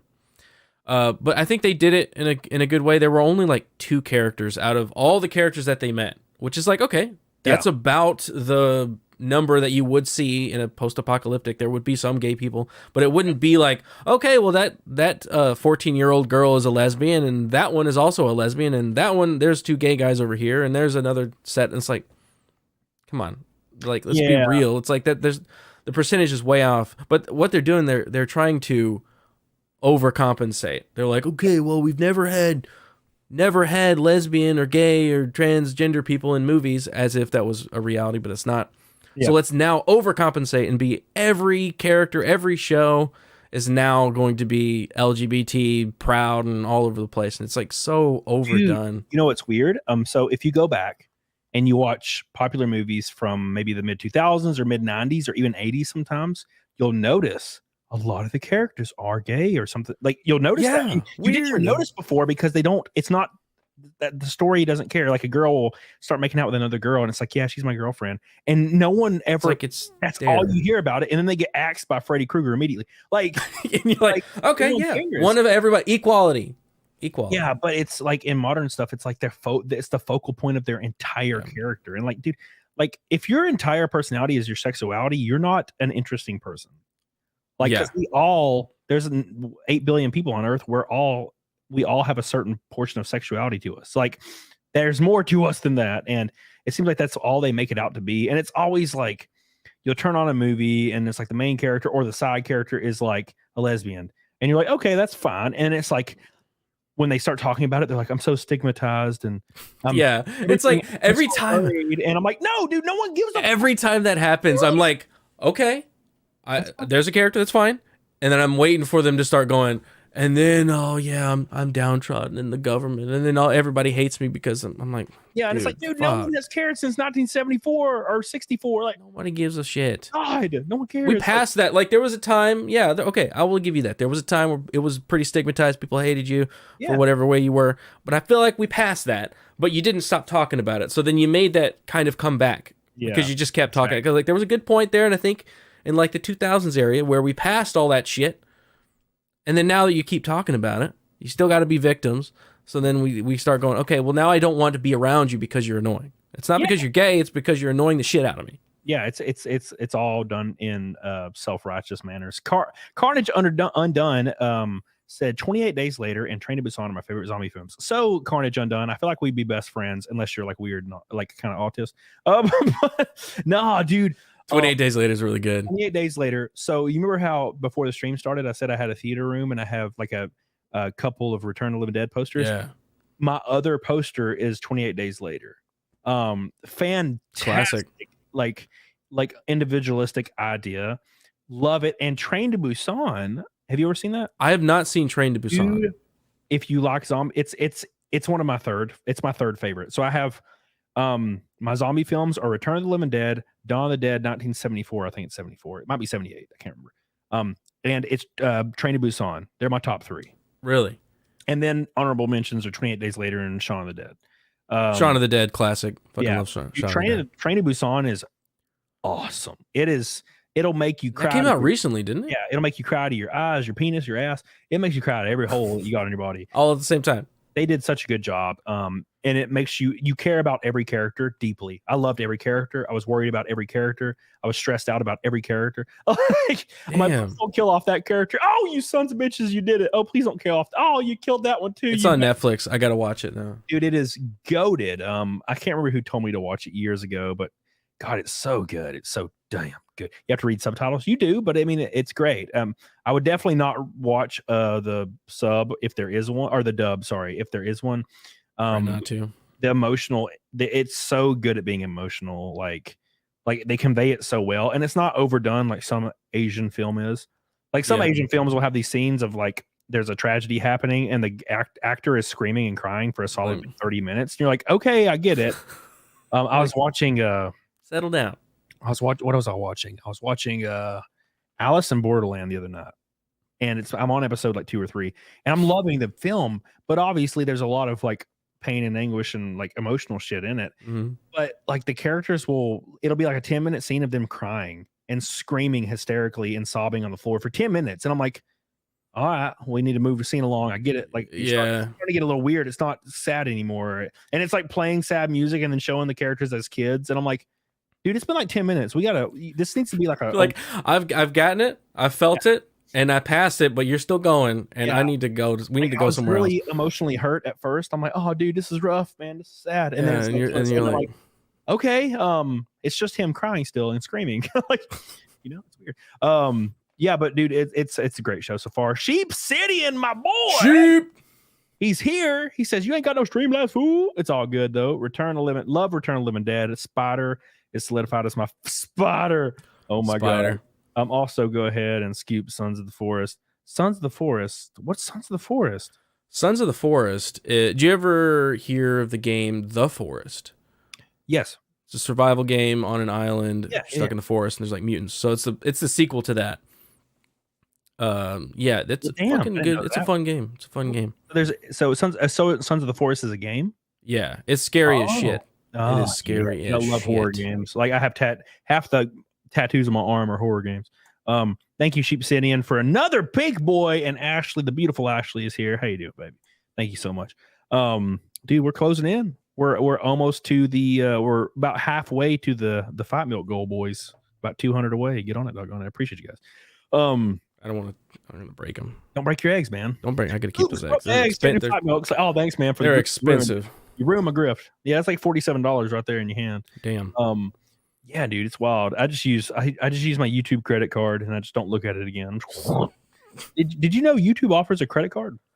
Wait, really? Yeah, I don't. That sounds dangerous. Is that like when you work at Walmart and they're like, "Hey, do you want to get paid in money or do you want to get it on this card?" Yeah, and I'm like, "Fuck you." No, it's super cool and it has like good cashback incentives, but it's a YouTube credit card. It has my little logo on it. I did not know that. And it's metal. It's like it's like the Amazon ones where it's like you pop that out, people think you're important. Yeah, it's really cool. It has like a bunch of cashback stuff on it. It doesn't have that one cool feature. My friend, I have a friend in the Air Force. He has a credit card that, man, he gets like to go into this special room at airports and like get drunk for free. Oh yeah, the VIP area. I'm like, what the fuck? They give you drinks and you can lay down and shit on chairs and couches and stuff. Yeah, I'm like, why is this not a thing? Now, granted, I never do layover. I do straight shot flights. Dude. I don't do layovers. I hate them. Never. Because I've never taken one. Because I'll look at the times and it's like, hey, you're going to California or Florida, whatever. It's like 3 hours. Yeah. 3 hours. 13 hours. One stop. Yeah. I'm like, 13 out? What? That is no, ridiculous. thanks. No way. No way. Yeah. So it'll be like you'll have a stop in Atlanta for some reason. Like it go from me where I live which is Huntsville, Alabama. Then it goes to Atlanta, which is to the east, and then I go to California. And I'm like, no, thank you. Fuck is that? For some reason, layover flights make the traveling like 10 times more exhausting for some reason, and I don't know why. If I do, you have to go through the motions of like getting out, like waiting for everybody to leave and get out of the plane, and then you got to get out and then wait, and then you got to get back into the plane, which is a whole nother fucking thing. You stand in line again. That's like no. Yeah. Real quick, Matt himself on Rumble says, I'm currently setting up a new computer area for a podcast series I'm trying to start. Can you sexy boys go over your equipment you used to record? Oh, yeah. Give me 2 seconds. But before I do that, let me scroll up and keep that on here. Sheep, bro. With a $200 super chat. Jesus Christo, man. You're nuts, bro. Matt himself did a 401 the other night, which is the only one that beats this one. Jesus, man. Damn. I heard you didn't want it 200. I didn't say I wanted it, Sheep. I said it was for the goal. You trying to make me sound like a grifter, son? I heard you wanted it. No. Also, I got to get you. So, dude, I'm down, Sheep. Whenever you need, dude. Thank you. Yeah, you got to do their show. You got to do the midweek hump with Shagsworth and Sheep City. And I've met him in real life. He hugged me. It was great. Yeah, they're good people. Thank you, Sheep, so much, dude. I can't thank you enough. I don't deserve that shit, dude. I really appreciate that. I love you. You're goated. You got a beautiful face on you. Johan Naxos says, blood for the blood god, eggs for the fight milk. Dude, that makes me sound like a book I read recently. What was it? It was called Food for the Guest, something for the master. And that's what these like monster guys would say they were cutting up bodies. Fuck, what was it called? It was like this short story I read where this girl was a reporter and she went to like this haunted house and got trapped there, and the haunted house appears out of nowhere, and it's basically hell. All right, I need to know. Figure out what that is at some point so you can send it to me because it sounds cool. It's basically hell, and it's ran by like a bunch of old Nazis that have been dead for like 100 years. I'm in, dude. It's so. I want to read this. They keep calling her Fräulein, and like, yeah, it's really good. Fuck, what was it? Man, I listened to an audio book of it when I was driving to North Carolina for a race last year, and I was so entrenched in it. I forgot to piss, forgot to stop, and forgot to eat. And I was just driving, ran out of gas on the highway. I was like, this is great. This is so cool. Matt himself, real quick, he said, what am I using? Look, it's the bitch. Look, his bitch himself, Lofty's in this bitch. And Lofty. God, what a bitch. He's the one that made my intro, by the way. Good job. Yeah, dude. Matt himself, computer area. So I'm using a Assure SM7B. The classic. Yeah, it's just a solid standard mic. They're like $400 or something. And then I have a Rodecaster Pro 2. Oh, you got the 2. Yeah, it's got, and I can do things on it like make fart noises and shit. So, and it's really great. It's beautiful. Disgusting. So you have the one. I have the 1. Yeah. Oh, okay. Well, they're the same damn thing. I think basically. Yeah. I think the LCD just points at you on the second one because the first one has the same firmware now as the second one. So I don't think it matters. Well, fuck yeah. Yeah, it just makes sure you update the firmware because when you update the firmware, it works with like the companion app on the computer after you update the firmware, and you can change everything on your computer without having to touch your Rodecaster. Okay, yeah. So I got that. So you could do it wirelessly. It's cool. Blake says, "Want to know what you talked about with Crowder?" He just talked about his career with Crowder. Yeah, he worked there for 3 years. It was a good time, and then politics got annoying and kind of old, which I totally would imagine. Because dude, I talk about politics for 10 minutes on a stream, and I get bored of it. Yeah. Because like I said, it just feels like it never changes and nothing ever fixes itself. That is the reason I was like, it feels like we're kind of beating our heads against the wall, and I get it. Like you got to have people to do that, but I am just not built that way. You know, I'm like, I cannot do that. Now I don't know if I'm interested in it for sure. Like it's very important, but I like how I am now because I can talk about the things I like to talk about, but then also every once in a while go on to Loud with Crowder because we still have a good relationship and we could talk about it then, or I can go on a different political show and talk about stuff like with Adam Krigler and whatnot. So I like where I am right now, and I'm not 100% politics and 24/7 because that hurts my brain. Yeah, I like talking about it sometimes, and I like talking about it for a very short period every once in a while, and I like to kind of follow it a little on Twitter, but it almost seems it's for entertainment aspects now because I don't feel like it ever changes. It's been the same since I was a kid, like the same shit, and it seems almost like a football game, and that's kind of how I treat it now. It's like a football game, and it's like a game that never ends. So that's kind of how I am now, but I just don't.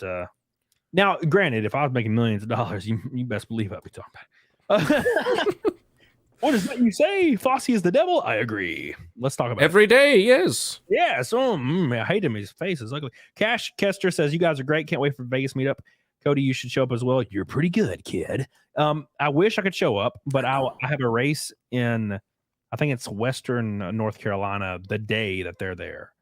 Next and I know they're going to be there for a couple days, but I have to drive my hauler and there and back. And it's a whole process. It sounds 12-hour drive there and back. And then I have to like sleep for 20 hours the day after because I'm so burnt out, and I won't be able to because I have a CAMELCAST that Sunday. So it's gonna be rough, man. But I would fly out there. I'm going to Donut Operators Range. Are you doing the range day? Yeah, dude, that's gonna be sick. Yeah, I'm going out there in a few weeks, so that'll be fun. I can't wait to shoot some of these guns, man. I haven't went to a range in a while. Carnage Undone says, "Can't wait to see you and Nick in Nashville in September. Going to be fun. To be fair, everyone on the internet has a little bit of autism. That's for damn sure." Thank you, Carnage. Again, this dude is going ham as hell with these pink boys. I appreciate you, dude. Carnage is goated over here. We're 350 from double 5 milk. Oh my god, Jesus, that's just double the eggs basically. But thank you so much. We got an extra egg since Gary. So thank you, dude. I love you, Carnage. We're gonna be. Oh yeah, me and Nick will be in Nashville for a show in September and a meetup. I think it's like September 16th or something. I love Nashville. I think so. So it's gonna be awesome. So cannot wait. I live like an hour away, so I can just drive there. Oh really? Yeah, nice. Yeah, I love Nashville. It was a great place. I've only been there once, but when I did go there, it was a fucking party. It was great. Dude. I went to go see Doug to Naples because I think he lives in. No, it's not in Nashville. It's outside of Nashville, but I went to go see him one time. Yeah. And he did the same thing that Nick did, right? So Nick gave you that really expensive whiskey, and then Doug did the same thing to me. And I was like, ooh, this is really good, but I ain't never going to drink this again because like it's fucking way too much.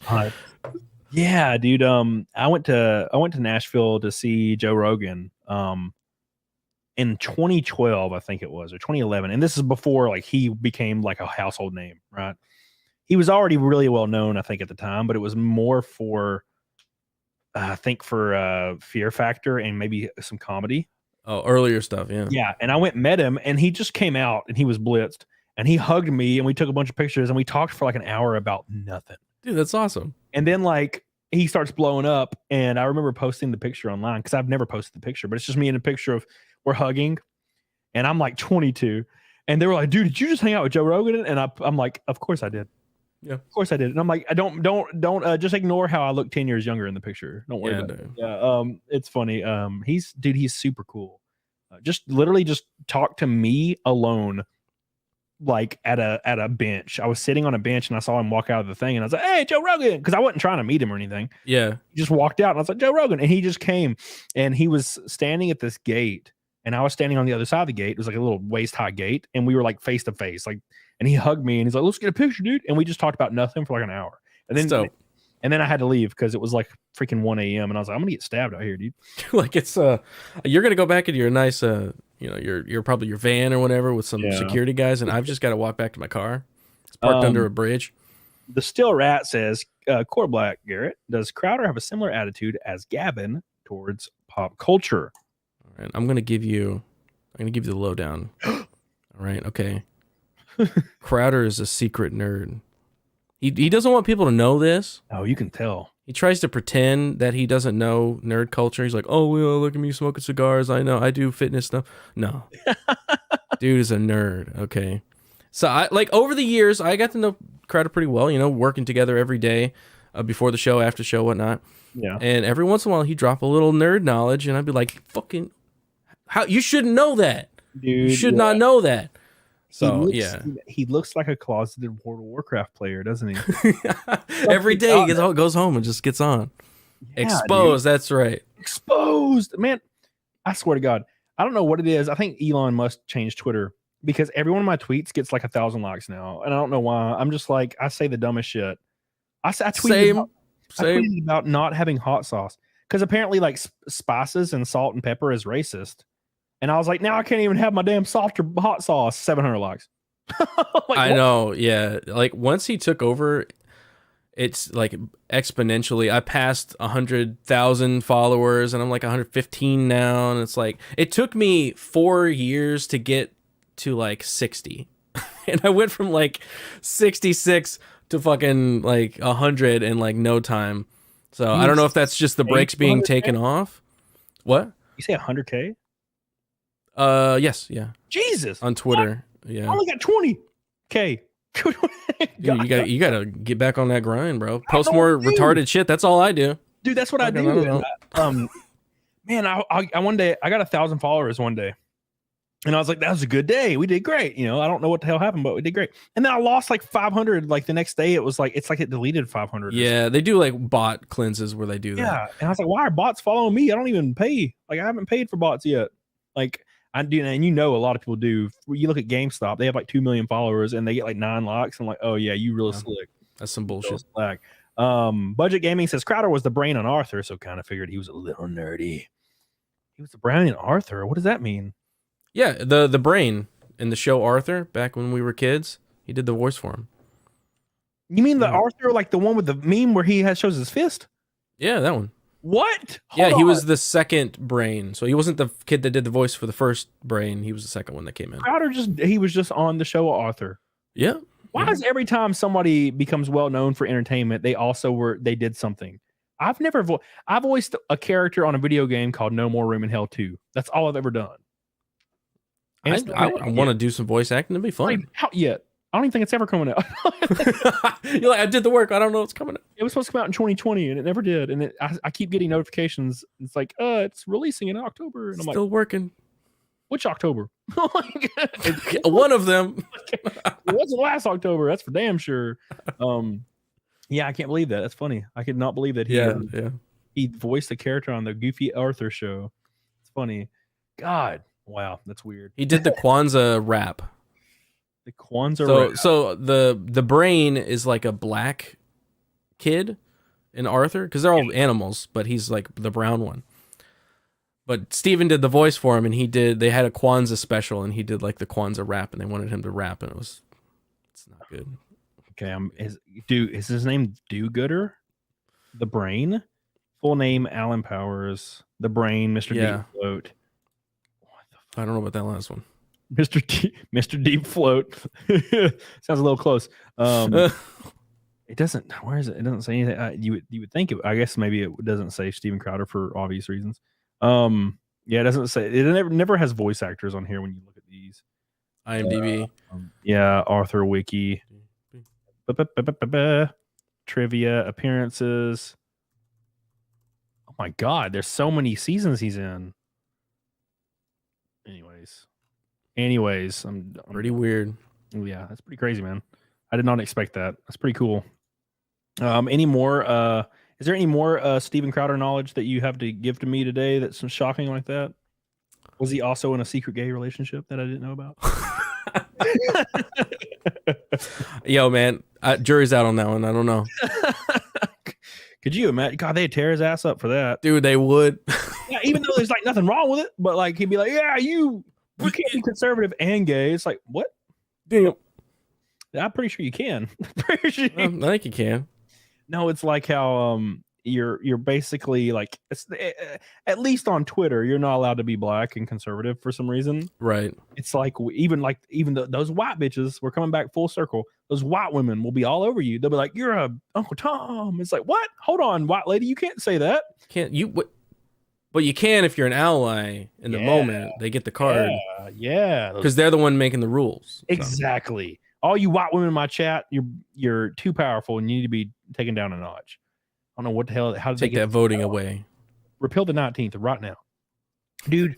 I said that on the stream the other day. I was like, we repeal the 19th, and somebody messaged me and they thought I was serious and they were so mad. And I'm like, dude, I was just kidding, man. Settle down. I think maybe we should repeal it. But like, you've convinced me that I think we should now. I think we should. I was just joking. There should be parameters. Maybe we should take an IQ test. Maybe and I think in general there should be an IQ test before you vote. And for anybody. You should pay. Who was it? Donut Operator. He was on my show the other day, and he said, I think the only way you should be eligible to vote is if you have a net positive in your taxes. So if you pay in more than you receive, then you should be able to vote. And I was like, but I think even net even. Like net even, if you are like with you made as much as as the government's paying to you and you're paying back into it, then you can. Yeah, it just it's as long as it's close and right there. That was Disprue. Oh yeah, it was Disprue that said that. Yeah, he said that you as long as you're paying in and you're like, but the issue is that would be like the entire voting base would be like 94% white. Like white dudes, like because Wesley Snipes. Yeah, I read a study. But then at the same time, I'm like, taxation is theft. Oh, I agree. So then I got that whole thing. So that's difficult too, dude. I would never ever want to pay taxes again because it's so much. Like, dude, yeah. Going from like working and having them take out the money and I just get the leavings and I don't know how much is taken out to having to take it out myself. Oh, dude, it's fucking rough. And I did not know until the first year I did it. So I'm doing TurboTax, right? And I'm like, okay, this will be easy.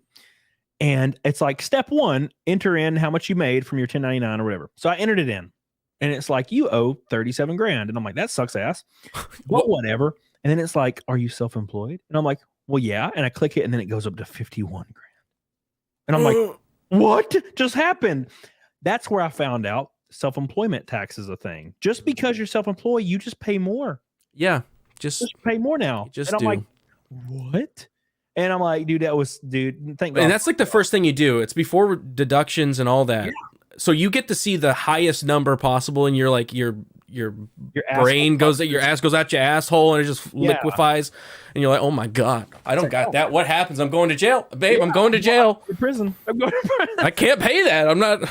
Yeah, and we finally start cutting off stuff, and it's slowly. It's like a Rodecaster. Yeah, that's on there. My keyboard, my new tower, my laptop, my internet, my home office. It's like I only use this for YouTube, so I'm like, well, you can write off all the square footage, and then you get down, and it's like, okay, now it's only 20 grand. That's not. I don't want to die as much. Sucks, but it sucks ass, but it's not 50. Yeah. Johan. Oh my God, his logo is tonight. It's Ham Banana from freaking Aqua Teen. He says, Quarter Black, you doing more sketches with Landau anytime soon? I love the last bunch. Maybe. Maybe. Ooh, damn. That's a low down. We might have something going on. Oh yeah. Stay tuned. Budget Gaming says, I think it should be the landowners or leaseholders only. That way the voters have skin in the game. 100% disabled vet, so no taxes for me anymore. That is true. I own land, but it's not paid off. So how does that work? So I'm financing my land. Is it the bank? Then do we have the banks are the only people that get to vote? Oh, that. But I mean, that was originally the intent, right? So like the landowners, they're the people that really have skin in the game, like you said. Yeah. So yeah. Yeah, that makes sense. Yeah. So thank you, budget. I appreciate that. Yeah. Hopefully it's people that are financing, because obviously I can't afford to pay my land off. It's outrageous. Right, yeah. Outrageous. Like, there's a reason why I did a 30-year mortgage, man. Like, what? That'd be like just too damn much. Somebody said you can write off your home products to your write-offs. Yeah, dude. I write off. He said TP. I don't write off toilet paper. Yep, toilet paper, your water bill, your energy bill, your internet bill. Like basically almost like anything. That's what like I do the TurboTax thing, but I don't do it myself. I get one of the TurboTax people. I'm like, hey, look, this is my receipts. These are the things I got. You figure out all the paperwork and shit. I'll pay you the money. Yeah, I'm not confident enough. I don't want to get audited. Yeah, I write off everything that has to do with when I travel. I think you can write off $30 in meals a day when you're not traveling. All that. So it's pretty helpful, but I still pay an ass ton in. And I remember one time I had a CPA for a short period because he had to write me what is it called? I don't remember what it's called. It's a letter. It's some kind of like certification letter, so you can apply for a home loan. It's to make the taxes legit that you pay for that you provide to like loan officers. So he did that, did the letter for me, and he like emailed me and he's like, hey man, you're paying too much in taxes. He's like, you need to hire me. And I was like, okay. All right. And I was like, that was last year, but I was like, Jesus, man, like that'd be cool if I could pay less, but dude, I'm so afraid that I'm going to mess up and get audited and get arrested or something. Thankfully last year, my wife is really great with keeping up with all the funds, because I'm retarded with that and I don't know numbers. So she like calculated all the money that we need to save out of every paycheck and every month and everything that we do. So by the time we got to that end number, the tax professional lady was like, all right, now this is the number. Now don't freak out, but you hadn't paid taxes the whole year. And I was like, it's okay. We saved. We actually saved more than we had to pay in, which was great. So it was good when you save up, but it was a fucking chunk of a change that we saved up. Yeah, luckily, I always do the monthly thing. You can pay it like monthly, and I take whatever I owe yearly and I just divide it into 12 months, and then I set my payment as that. And that's what, and it auto drafts. It's been auto drafting for like 4 years. So that's the easiest way for me to do it. Sometimes it's $1,000 a month. Sometimes it's $2,000 a month.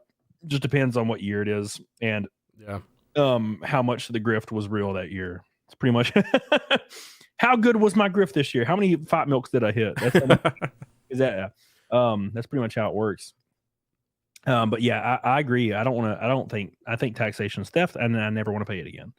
I think agreed. There should be like sales tax, maybe, and like consumption tax, stuff like that. And that's it. And then I wouldn't even be bothered by toll roads if I didn't pay federal tax. Yeah. I would be totally fine with how it. many times are you going to tax this dollar? Yeah. Taxes it's like a fucking oblivion. Now. It's silly. And I'm just afraid we're going to get to the point where we're paying 80% of our income like the UK. Because I was talking to Disbrew and he was like, if you read online or if you talk to like people that are promoting their country, they make it seem like you're paying 50%. And he's like, after it's taxed like 4 times over, you're actually paying like 70 to 80% in taxes in the UK. And I'm like, how could you do that? How would you survive? I would just move. I just leave. I'd be like, all right, I'm getting on a boat, or I'm going to make a raft and just start. Yeah, that's what this like. It's got to be better over there. Dude, it'd be like Castaway. I'd be making the damn bamboo raft and I'd be out. I'd be finding my Wilson. But my Wilson would have like a little asshole on him because, I've been on the island for a long time. You're lonely. Yeah, it's a soccer ball. It's got a little, you can poke a hole in it. Get some of that coconut milk lube. That's what I'm gonna do, dude.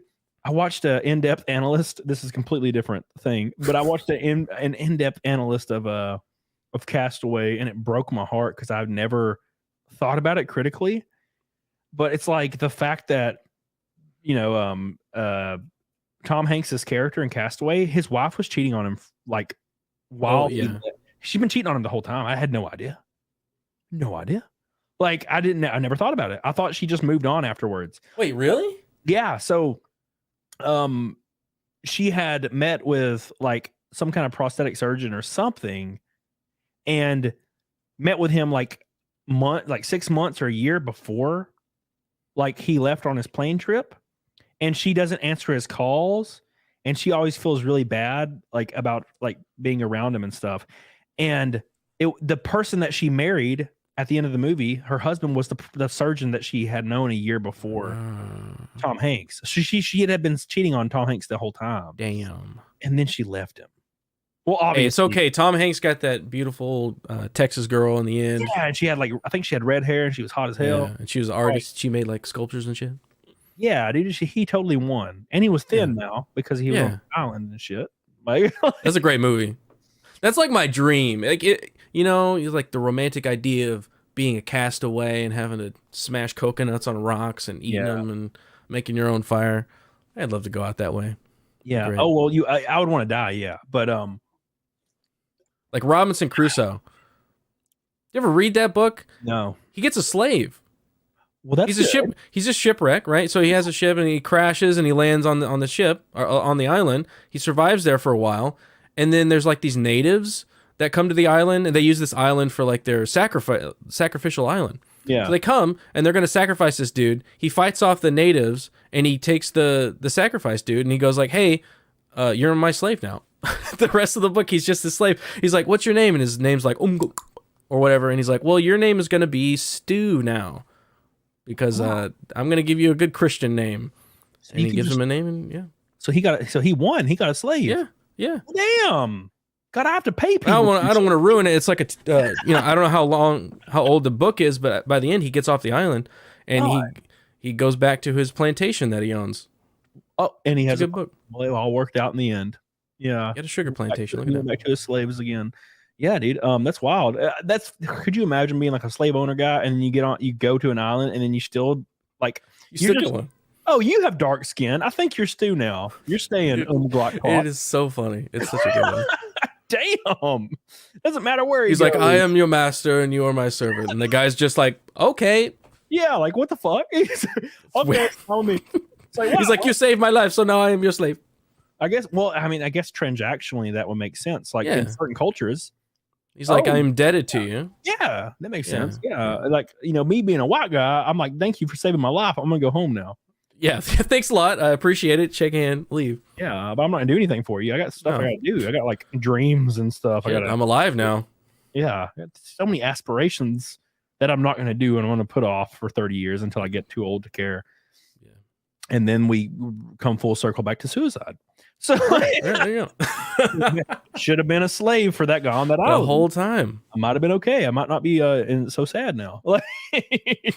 Purpose. We were talking about purpose earlier. That is, dude. This guy's a lying bitch. He says, "Will, I didn't care at all when that thing floated away. I was in tears when Wilson floats away." Mark, don't lie. You are a liar. You are a filthy liar. You were freaking. You got that lump in your throat. You're like, "I'm not gonna cry. I'm not gonna cry." Somebody ban Mark in the chat, please, for being a filthy liar. Thank you. I'm just kidding. Don't ban him. By the way, guys, we are 3. Can I do math? 315 from Double Fat Milk, and we're 3. Oh my god, I can't do math, dude. 200 likes from the goal, boys. Bro. Can we get 1,000 like streams in one day? That would be a damn record. He got diabetes. Oh my god. Oh my god. Type 1 diabetes. All right, time to pour more Woodfield Reserve. Here we go. Woodford. We're not done yet. I got more. I need to go harder. Yeah, I'll stay up. Damn Cam, Lord Zero. What'd I do? I didn't do nothing. That was a great Hassan impression. Oh my God, Hassan. This dude, Hassan Piker, in real life, this sumbitch, he dogs Mr. Beast for helping people. Right. For paying for the blind people. My dogs are fighting downstairs. Let's see if they stop. They're not stopping. They're still Maybe fighting. You can get Hassan to adopt them. That seems like the most performative fucking gesture ever. I know. Look, hey, cool. He's paying the adoptive fees for all the dogs. That's nice. It's very nice. Good on him. But it did feel very performative. It felt very like, hey, get the camera out. We're gonna adopt some dogs now. Yeah, it didn't. So he literally attacks Mr. Beast for helping the blind people, and then he goes and he's like, I'm paying all these adoption fees. Now look, keep in mind, I think that's great. Great. The issue is he just shit on Mr. Beast 2 weeks ago for it. And he's like, it's shady. He's doing it on camera. And I'm like, you literally posted like 4 videos of you doing the same thing today. And people were, I said that on Twitter. And of course, people were attacking me saying, he actually said that. He was like, I believe his exact words were, it shouldn't be a private citizen doing it. It should be the government. And I'm like, for one, why the fuck? Why does it have to be the government taking care of you? I don't understand. And 2, why are you doing it now if it's the government's problem? I'm confused. Shouldn't the government be taking care of those puppies? Yeah, it doesn't make any damn sense. So yeah, very, very silly. Very silly. Let me text and see if my doggies are dead. All right, let's make sure.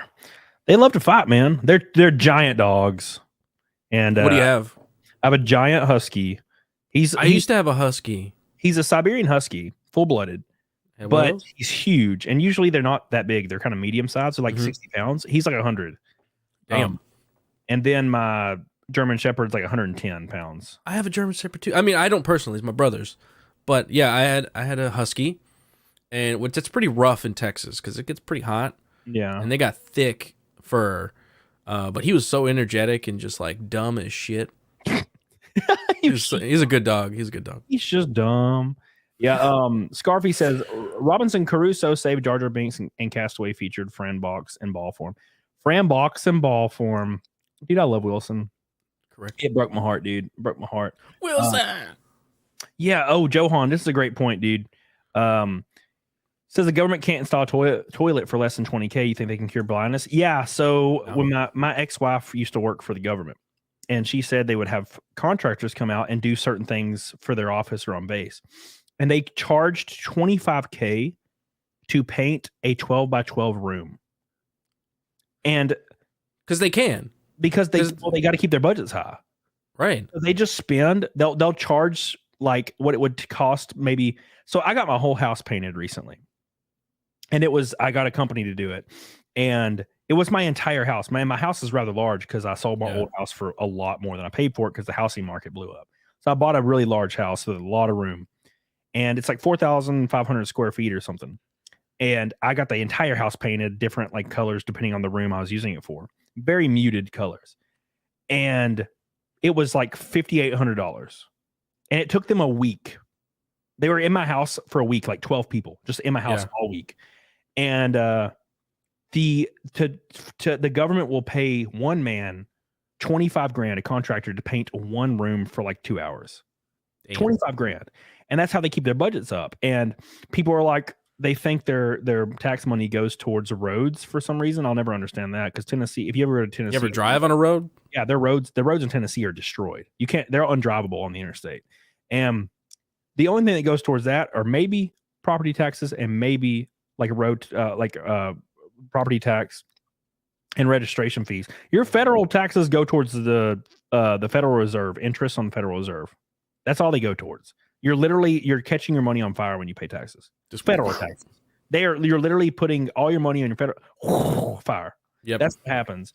So it's the same reason like with medical insurance, they hike everything up way higher because they can charge that much because of insurance. So the same thing is with the government. They hike everything up because they're going to, like, each state gets money from the government to go, hey, these are our budgets. This is how much. And if they don't spend that much, then the government's going to go, well, you didn't spend your budget, so we're just going to give you less. So they go, okay, well, let's fucking just spend like no tomorrow. Yeah. And they're very open. It's bullshit. My friend is in the Air Force. He said that they'll have a budget meeting. And if they're not meeting their current like trajectory to hit budget, he's like a radar tech or something. He has to fly on planes all day. He fucking hates it. And they will go up and fly for 8 hours in circles around base to burn fuel. Just to They'll burn fuel to keep their budgets up. It's all arbitrary and meaningless, and that's where our tax money goes. Yep. Again, taxation is theft, and I would rather not my money go towards that. And even a lot of people have this defense. They're like, if you told me where my taxes were going, I may be more inclined to agree with that. But even then, I don't know if I would be, like, because if they told you, it would be because it's I would say no. I'd be like, okay, not that. Okay, not that. If I was looking at the list and it was like, oh, it's going towards interest for the Federal Reserve, I'd be like, nope. Yeah, no. And if people could choose what their taxes go towards, you best damn believe we probably wouldn't be paying taxes in the first place. It's like it's like nonprofit organizations or cancer research facilities. It's like when you donate towards them, it's like 1% of your actual funds goes towards research, and the other 99% goes toward the executives and the board of directors. Yeah, it's like, but they don't tell you that. That's why it's like whenever Hassan comes out and says it shouldn't be individuals, it should be the government doing that. I'm like, why? Because when you give your money to the government, they could do whatever the fuck they want to do with it, and they usually don't do what you want them to do with it. No, but an individual can go, hey, I'm making a lot of money, I'm very successful, I want to do some good. Like, imagine if Mr. Beast just went, hey, everybody in the city that I'm around, I'm just going to make their life better. And he just fucking boosts that entire town. They're all seeing with like 40/40 vision. They all got fucking robot legs and shit, and they're driving Maseratis and stuff. Like, that would be insane. But it'd be like, hey, that one guy can do that for his society. Like, that's how it should be. And then Hassan comes out and does it, and it's like, he proves the point. It's like, yeah, you can come out and do that because you're successful and you make money and you want to put that money towards something you care about. Yeah. And if everybody could do that, then all the things that matter would get covered. Yeah. Yeah. That's how, yeah, I don't know, man. I just wish I'm sure you're aware, and not to talk about politics, but it pertains to the conversation, is you heard about that bill being put into place or being put forth that would abolish the IRS. And I've never been more for something in my entire life, ever. Yeah. And when people were talking about it, because you can't really debunk it or defend why people want it. When you're, because it's like it's coming from one side. Like the left have to tell you why that they are not okay with it because it's the other side proposing it. So they have to be not okay with it because that's how this game works. Yeah, and you're like, is it racist? Yeah, is it racist? And come up with the defense. The defense for it was ignorance, and they were hoping you didn't know about the bill. They were like, Republicans want to increase taxes by up to 30%. That's all they said, was zero context. They didn't tell you that it was going to abolish the IRS. That, like, you would be not paying you wouldn't be paying the other half. Yeah, it would be gone. And it was actually like a 13 or 15 to 23%, but they would just said 30% because that was a popular number. And they completely would ignore that and just say, Republicans want to increase taxes on you. That's all they would say, without actually telling you that you would not be paying. You could actually control it. Consumption tax is avoidable. You could just not buy potato chips today. Yeah. And you're not paying taxes right now. And you probably shouldn't. Yeah. And then people would be like, well, and then when you got deeper into it, they're like, well, we need roads and schools. And I'm like, that's not where your federal taxes go.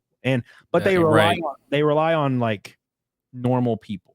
Like they rely on the everyday person that has no idea what. They don't have time to look into all this stuff. They don't have time to worry about this. They're working. They just assume that it goes towards roads because they don't know. They're like, oh, it goes towards roads, right? That's where taxes go. My roads. Oh my God. My roads. Ben Ray, LOL says the people in the government also don't read contracts. X. Amtrak was paying Kawasaki millions of dollars a year on maintenance that was supposed to be covered in their original purchase orders. It took a Kawasaki executive going to Amtrak to fix it. Yeah, dude, there's money being pissed away. Thank you, by the way, for your orange boy, dude. That puts us officially 285 away, boys. 285. My dog's my friend. So my friend lives at my house with me because my house it's a little too expensive, and I always like to have a roommate. And they got bit by my dog. Oh, not bad. It's just a little bit. Not a pit bull bite. No, of course not. They don't fight around me because I'm a large man, and they know you're the pack leader. Yeah, if they start fighting around me, I'll pick them up like a football and throw them across the room, and they'll immediately come out of that like okay, what is it called? Their prey drive I can break their prey drive immediately. Yeah, so I always have my boots on, and I'll just put my foot like on their side, and I'll push, not kick. Don't get me wrong. Yeah, you push them. I push them, and they will slide across the hardwood floor like 20 feet. And they're immediately out of their pay drop. They're like, wait, what the fuck? Where am I? That's what alpha. An alpha would do that. They'd be like, hey, fucking break this shit up. Don't fuck around. Yeah, but with my friends here, like she's totally afraid of dogs, big dogs. And they'll start fighting. And she's like, I don't know what to do.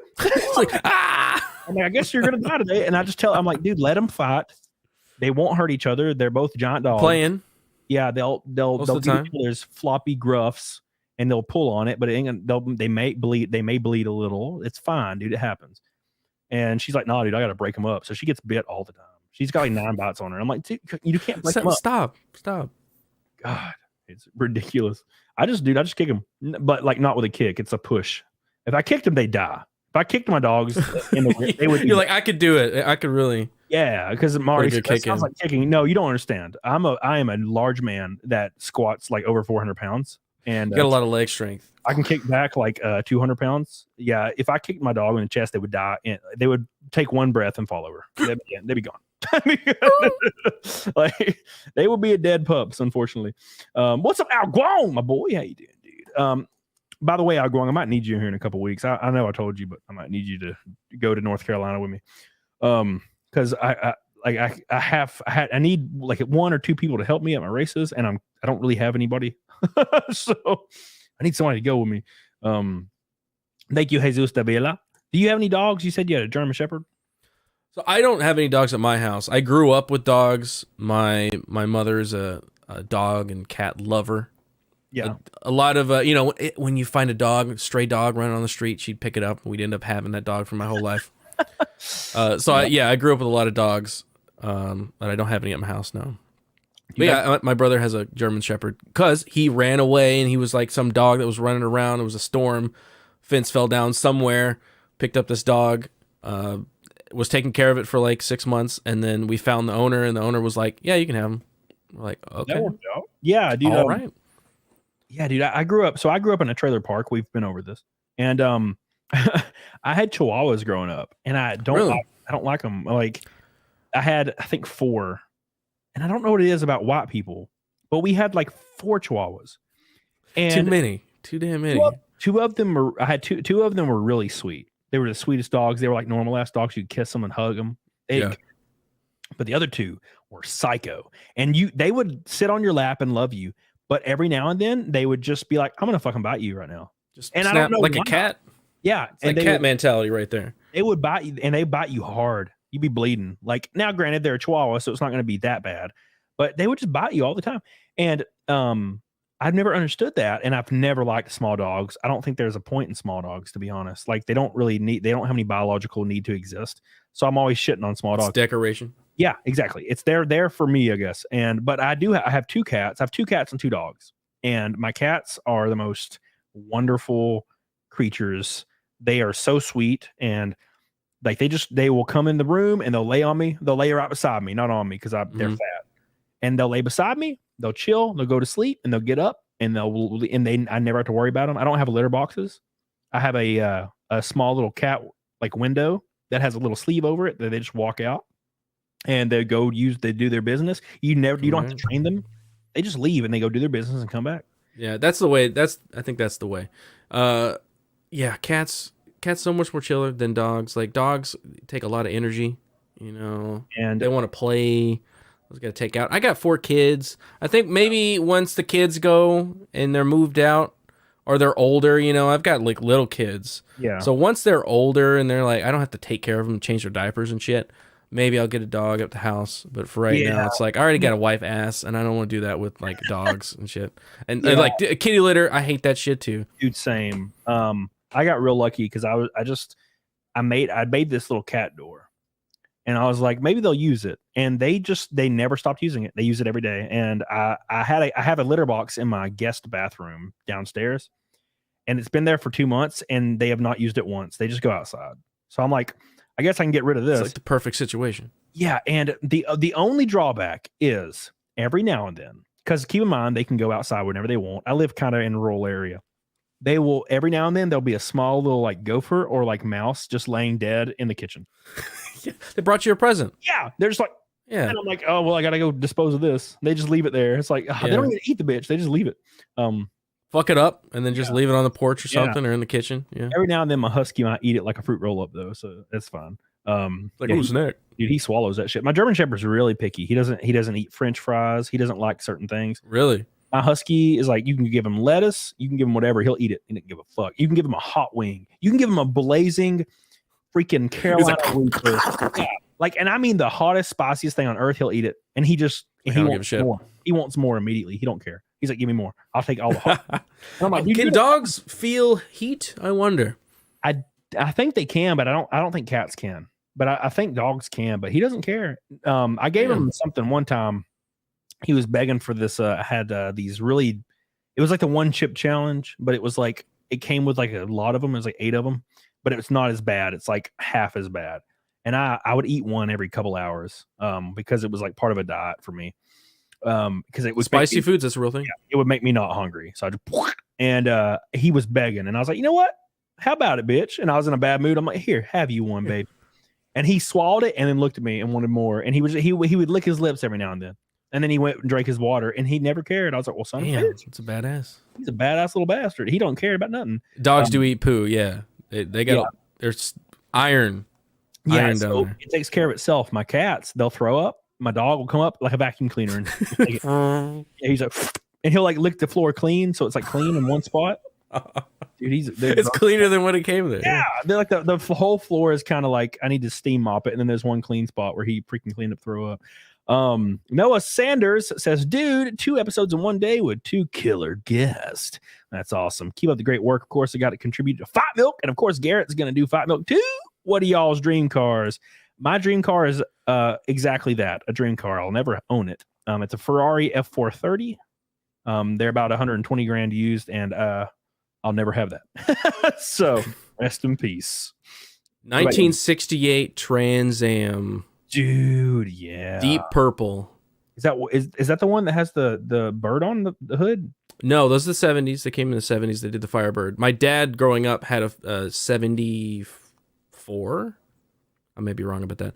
I was a blue Firebird. 68 Trans Am. And 68 Trans Am is a badass car. My first car was a 68 Mustang coupe. Yeah, it's not that impressive. It was a fucking shit bag. Still have it. It's still at my parents' house. Yeah, but it don't drive. It was really rusty, but it's badass. Yeah, that's 68 Trans Am is beautiful. It's got them curves, like what happened to that, man? It's got female curves on it. I have I built a bunch of 60 Mustangs, 68, 67, 66, really? And 164 and a half. And the very first ones right there. Mm-hmm. I was looking at a 70 the other day. It was like 23 grand, and I was thinking about selling my daily and buying it because I don't use my daily ever, because I have a truck that I bought for my race season, and it's like a 2020 or 2019 Dodge 2500 Cummins 6.7. It's a huge truck, and I have to have it for hauling. So I was like, well, I can buy this and haul it. It's fine. And I almost paid I paid like 90, or shouldn't say 90, 70% cash down, and I'm financing like the last 10 grand. And I drive it every day. I drive it everywhere. And I'm like, well, I guess I don't need this. So I have a 2015 Mustang that has like no miles on it. It's a 5.0, and it's the performance one, like the race version. And I'm like, well, I could sell this and get me a 70 Mustang, or it's like a 70 Mustang or 69 Mustang. Those are like the 2 goats. Yeah. I get one of them bitches and just daily drive that bitch, because I don't drive mine currently, so I could just have a Mustang to drive daily that like I drive every once in a while. You bring that puppy out, kick it up. That's what I really miss about, because I just drive like a regular 4-door fucking beat up car, because I don't really need flash or anything. I'm just driving. Now I don't even fucking leave my house, so like I really don't need a car. But like I used to drive that Mustang back and forth to work, and I just miss that feeling of like having a muscle car and the sound and like the smell of it, and just riding down the road, like completely dangerous. It's a little wobbly. It's old. Man, I miss those times. It was good. What's up, Helena, by the way? Yeah, so I race like a NASCAR series, a minor NASCAR series, and I have a couple of NASCAR Cup cars, and they're like literally NASCAR Cup cars from the mid 2000s, the same ones they race. And One time I drove one of them to like the gym, and driving that on the road is so stupid. Like, because you can't see, the mirrors are not useful. Yeah. And you're like in a cocoon seat that comes around your head. Right. Your Yeah. chest. Keep your neck. It has everything. Safe. And like, you can't look left or right. So driving it down the road and you have this tiny windshield. Right now, the rear end of the car right now. Now, back when I did this, the rear end was like a 360 ratio. So it was still fast as shit. It'd go about 200 miles an hour. But now I have like a 638 in it, which tops out at like 120.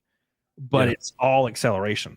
So that thing is a monster in acceleration. You can, if you floored it, it would just spin the tires, but it only weighs about 2,900 pounds. So on the interstate, you could just blister people. But I drove it one time to my gym, and it's just so stupid to drive around because it's a NASCAR Cup car. It's like a full, like a real ass. It's not like you can buy them. You can look online and find them, and they have show cars that they used to like put in front of like Hardee's and shit that are not real. But a real one is like, it's completely different. It's like space age inside of it, and like, and it's meant stripped down, right? Yeah, there's nothing in it. There's like black, like fabric everywhere. It's like this really nice fabric that covers all like the roll bars, and then you have this cocoon seat that goes all the way down to your ankles. So if you look online and you see the show cars that you can you can buy, they're just show cars. The seat is like a tiny bucket seat, and that's not what they use. It's like a cocoon that goes around your legs and shit. You can't move. And that's so like if you're flipping, you're staying in position. You have belts that come around on every portion of your body, and then you have a neck belt that keeps your head from moving. So you can't break your neck and shit. So that's when you drive a real one, it just feels so strange and alien. Like it doesn't feel like a normal car.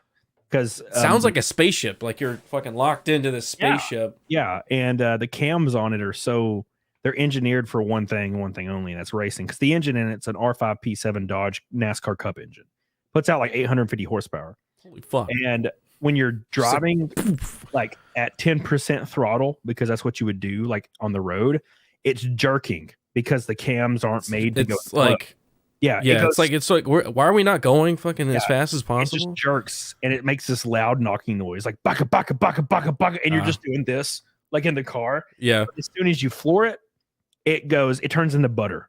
It's like it's knocking back and forth, and then when you hit throttle, it's like, and then you let off throttle, and then the engine brakes, and it comes down. So the way you drive on the road is you floor it, and then you engine brake it, and floor it and engine brake it, and it will sound kind of normal, like a real.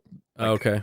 But if you drive it slow, because it's meant to just like keep going and going and going and going, not slow down. Yeah, I was at Rockingham last year, and I was flooring it down the straights at like 160 miles an hour, and it sounds like alien when it gets around 9,000 RPMs. It's ridiculous. It's like sounds like the engine should explode. But dude, it's a wild thing. First time I ever drove it. Yeah, dude, the first time I ever drove it, I was at in Birmingham at Barber Motorsport.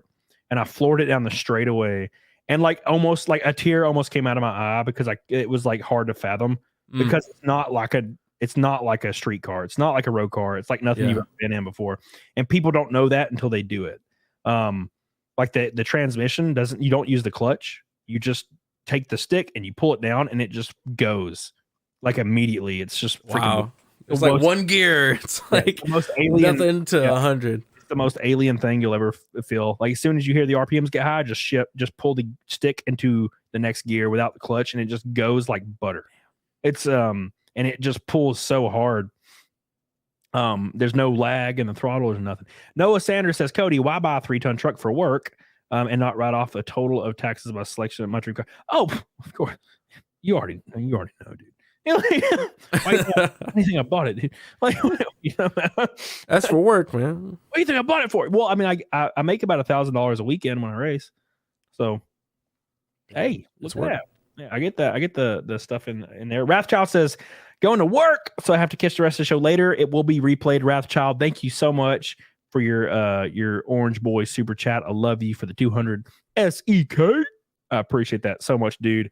We're only 230 from the freaking double fat milk. Oh my God. Could it actually happen? You ever drove a motorcycle? Just little. My dad drove a lot. I grew up with a lot of motorcycles, but I never got on one. Just kind of like around the block stuff. Not really. Never got one. I wrecked the hell out of them. My mom was like so against it.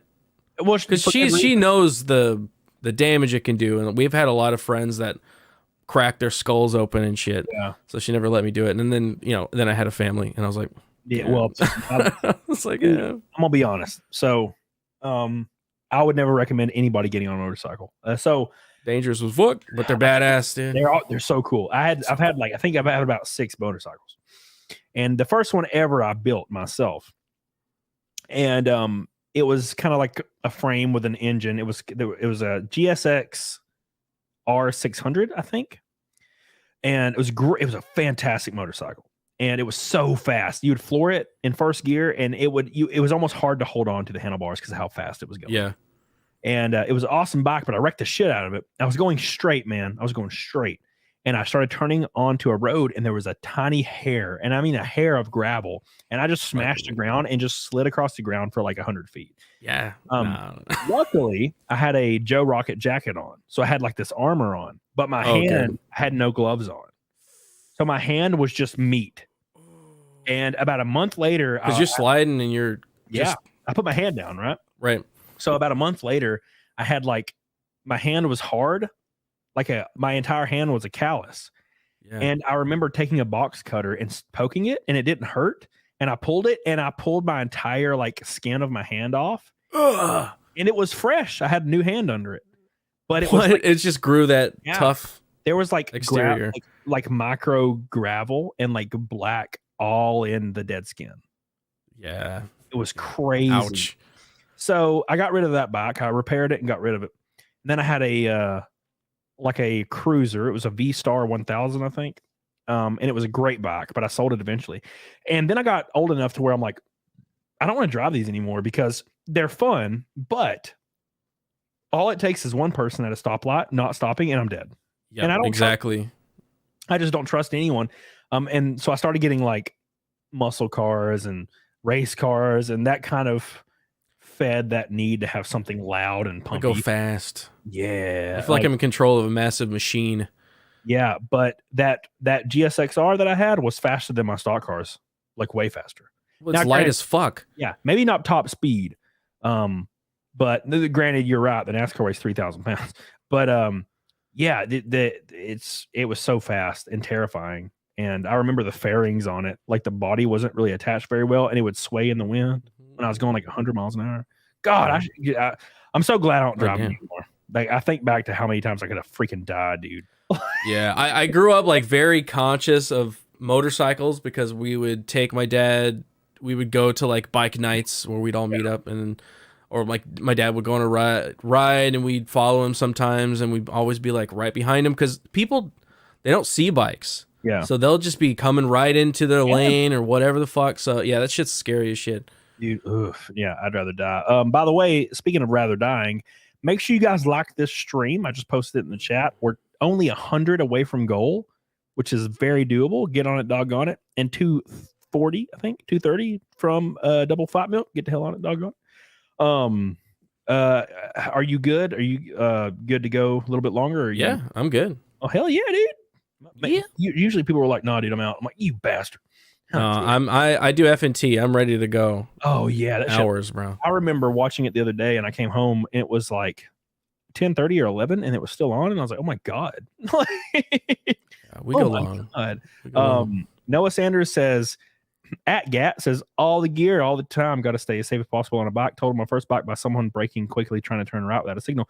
But the good thing about bikes in that way is if you have enough gear on and somebody breaks in front of you, you'll hit them and you'll fly and you'll just slide. Yeah. But if you hit the vehicle with your body, you're dead. Like if you somehow it's a giant 18-wheeler or a truck and you hit the back of it, you're gone. Like there's no, you're dead. Yeah. I've seen those videos. They're on the internet where they just turn into like head on a bike and an 18-wheeler. Like he just goes into the engine compartment and it's just gone. Yeah. You can hit a car all day and you'll just fly. And you flip over. The best thing you can do is hit the wind and hit the ground and slide. But like if you hit a truck and you hit the bed of the truck, you are dead as shit. You're and that's boned. scary as freaking hell, man. Scary as hell. Lofty Pixels, donate Lofty. to you, boy. Dude, I wrecked this jet ski once. It literally exploded. I'm kind of scared of them now. You like jet skis? I blew up a jet ski. Yeah. I was driving one once, and I was going fast as shit. It was one of those really fast ones, and I was ramping off the wake and flooring it off the wake and trying to ramp real high, and I blew the engine, and it was my friend's, and then we pulled it back to his garage, like his boathouse garage thing, and we lifted it up on the lift, and then I left and never spoke of it again. You're like, and yeah, see you later. Like his dad's like, dude, the engine's just blown. And I'm like, man, I don't know what the hell happened. That's weird. That's super weird.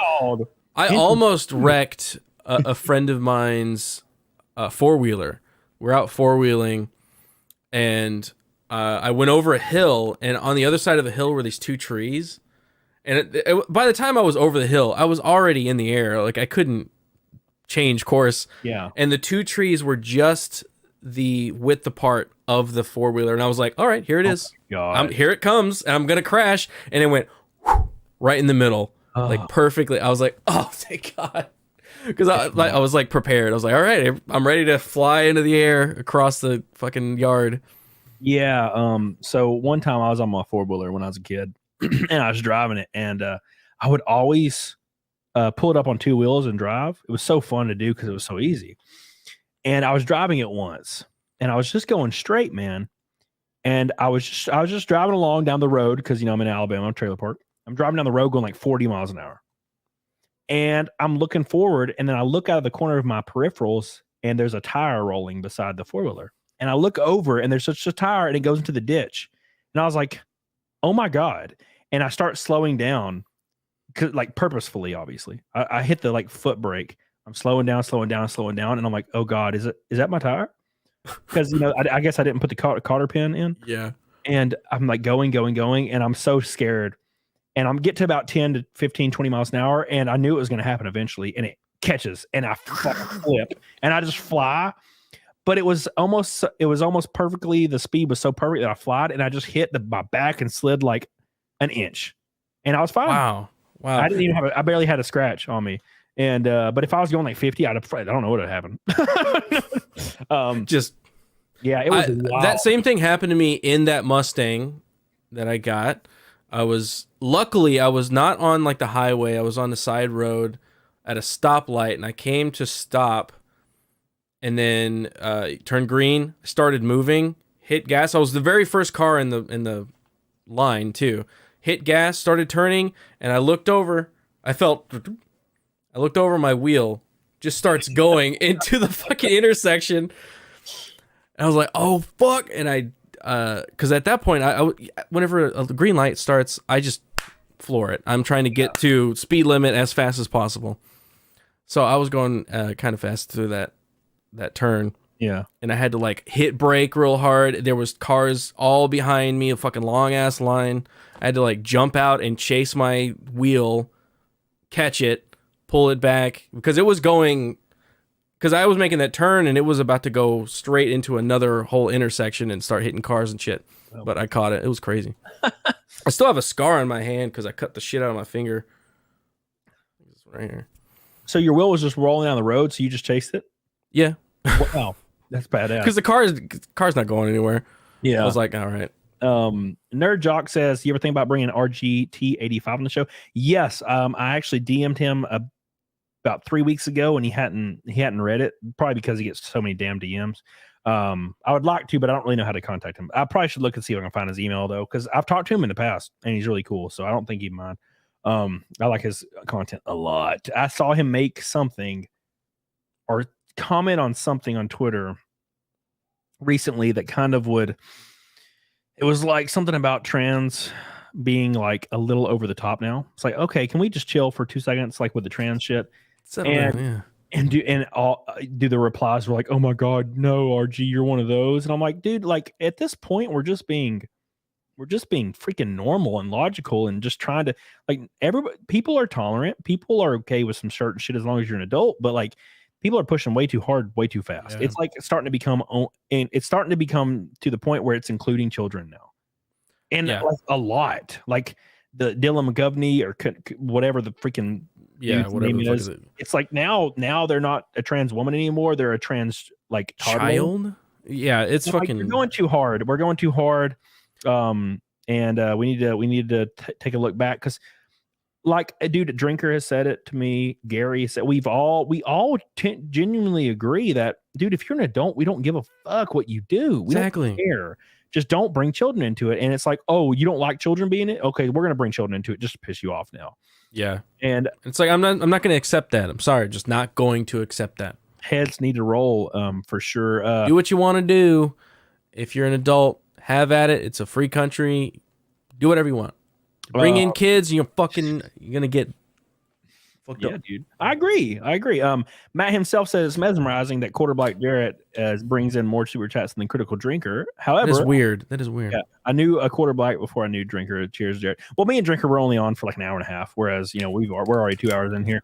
But yeah, dude, we are almost at 5 mil. Jane and Mac, we're already at 5 mil. We're double 5 milks, 220 away. Super in reach, and I'm tipsy as hell. It's going great today. It's going Damn good. Thank God I have these. I bought these little tumbler glasses because I wanted to sip on whiskey, and they got little skull hands on them. Oh, that's pretty cool. Beautiful.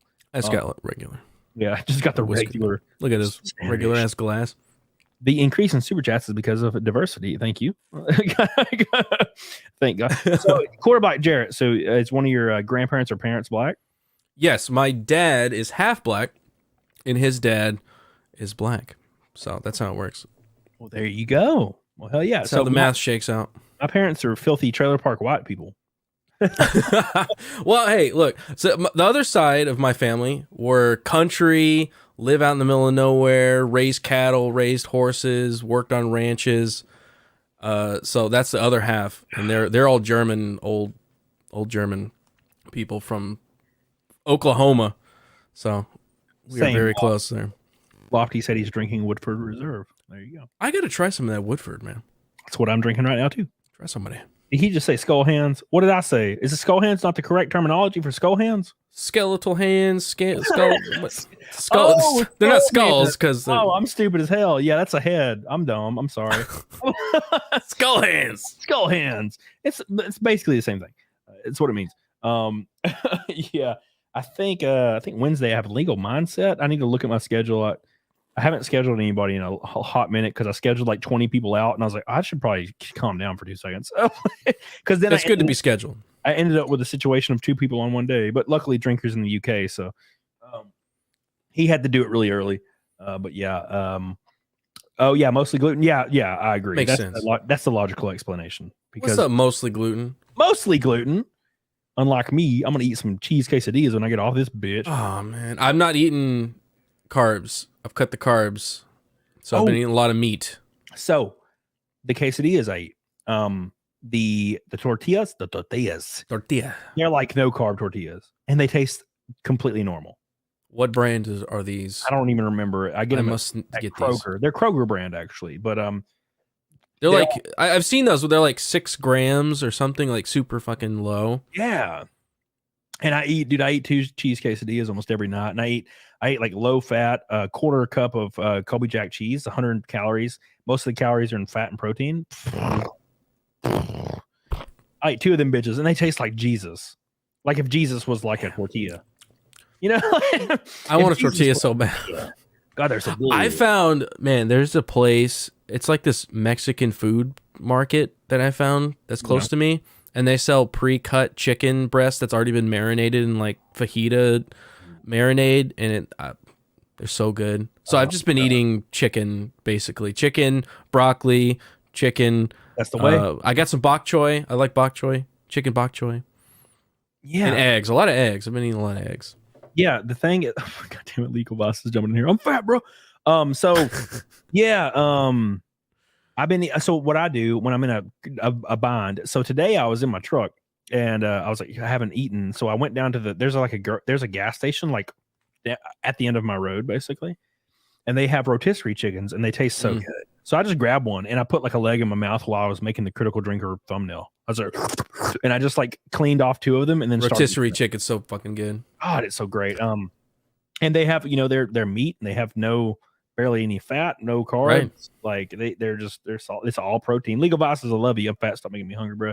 Dude, you ain't that. You ain't big. You coming a long way, Mr. Legal Vices. I know you're saying you're wanting to get down. I do want to say, Legal Vices, that you were a very handsome man when you're bald and beardless. Although I do like your beard. Noah Sanders, Attorney Tom would be great. Yeah, I agree. I met him once ever. I met Attorney Tom. Yeah, it was at Montsuri last time. That's right. Yeah. Are you gonna be at Montsuri this year? Oh yeah, I'll be there. Oh, dude, I'm so excited. It was fun last time. It was great, and I'm excited to do it again. Because there's more people. There's gonna be more people there, and I'll have my own booth this year. Thank God. So it's gonna be a lot of good. Samantha says, working out while listening to your live streams, it's my new favorite thing. Well, that's good to hear. Thank you, baby. I love you. I'm coming in strong. That's good. Gifted memberships from real quick. Hazel's Debbie Low with 5 gifted memberships. And one person said they wanted Naked Snake. And it's coming, dude. I'm gonna do Naked Snake tonight. Me and it's happening. Do Naked Snake. It's coming soon. Coming right at you. So get the hell on it, doggone it. Yeah, dude. It's gonna be a lot of fun. So have you been hitting the gym? You said you've been eating like no carbs. Yeah. So I've at the start of last year, I went no carbs. I was eating right, eating a bunch of stuff, dropped like 35 pounds, and I started going to the gym. So I started lifting weights and doing like squats. I forgot how high I got my squat up to. I think it was like almost 300. Hell yeah. And then, like I think we went on a trip. I can't remember which one it was. Maybe it was the Orlando trip, and it was just enough time to break me out of that cycle, and I just fell completely out of it, and I gained fucking like 15 pounds. Yeah, but that's what happened. It's fucking annoying. But this last month, I've restarted, and I'm going back into I've cut all the carbs out because I know I've got trips coming up, and I'm like, I want to be able to eat on those trips and not feel guilty. So I've cut all that stuff out, and I've dropped 10 pounds since then because I went 34 pounds down, and I went back up 15. So I'm coming back down slowly. Yeah, dude. That's the frustrating thing is because when I go on trips, I eat. Like, yeah, I'm like, well, I'm on a trip, so I got to smash some steaks and some spaghetti from my favorite places. When we were in Vegas, dude, I got drunk every day and just ate until I exploded. Yep, which is a bad thing. But my diet at home is really manageable. I'm real good at it, and even though I did skip the gym today, unfortunately, but that's the 3rd day in a row, which is probably the longest I've ever went without going to the gym, and since 2014, maybe. Damn, that's nice. That's a good streak. Not counting vacations, obviously, but yeah, it's the longest I've went, unfortunately. But yeah, it's been pretty wild. Trying to stay in the fitness world. Yeah, but a lot of people ask me for advice, and I try not to give too much advice because one guy tried to sue me one time because I'm not a licensed like dietitian or something. But it's so much diet that's involved that people don't really understand. Yeah. It's almost exclusively diet. Now, being in the gym is very, very important. It's all combined, but to lose weight, it's a diet. Like you can't outrun a bad diet. There's no such thing. I have guys at my gym that are overweight, and they've been overweight for 7 years since I've been there. And I have gotten just working out all the time. I've gotten bigger and smaller, like 30 times in this time frame, and they look the exact same because now they're strong. One of the guys that goes there, he can bench like 3 plates, but he looks the same, and it's because you have to diet. Like you have to, and it's not like you don't have to diet hard. You just got to be very conscious. Like especially if you're already really overweight, you have to be even more conscious. You can't be cheating. You have to hit it really good for a couple months, and you'll get to where you need to go. But a lot of people will do it for 1 week, and they're like, "Oh, I haven't lost." Oh, nothing's changing. Yeah, and that's what I found. It's for me, it was like a compulsion thing. Like I got to the point where I was like, okay, I have a problem because every time I would get in a car and go anywhere, I'd be like, got to eat something. Yep. And I wasn't even hungry. It would just be like, oh, I'm just eating something. So moving and changing jobs and not having to drive every day kind of took me out of having that temptation, which is not good. Yeah. Because I need to be able to control myself better. But it's been very helpful living at home and working at home and being here. I'm not tempted to go, okay, well, I'll go to Whataburger or I'll go to McDonald's to get something or I'll go to whatever. It's been just home, and I've been preparing it. That's kind of how I got into the trying to eat better and lose weight. Is my wife would usually go out to the grocery store and get all the food. I was like, no, I need to go and get the food that I'm going to eat. Yeah. Because I need to be conscious of what I'm eating and what I'm going to be eating in the future.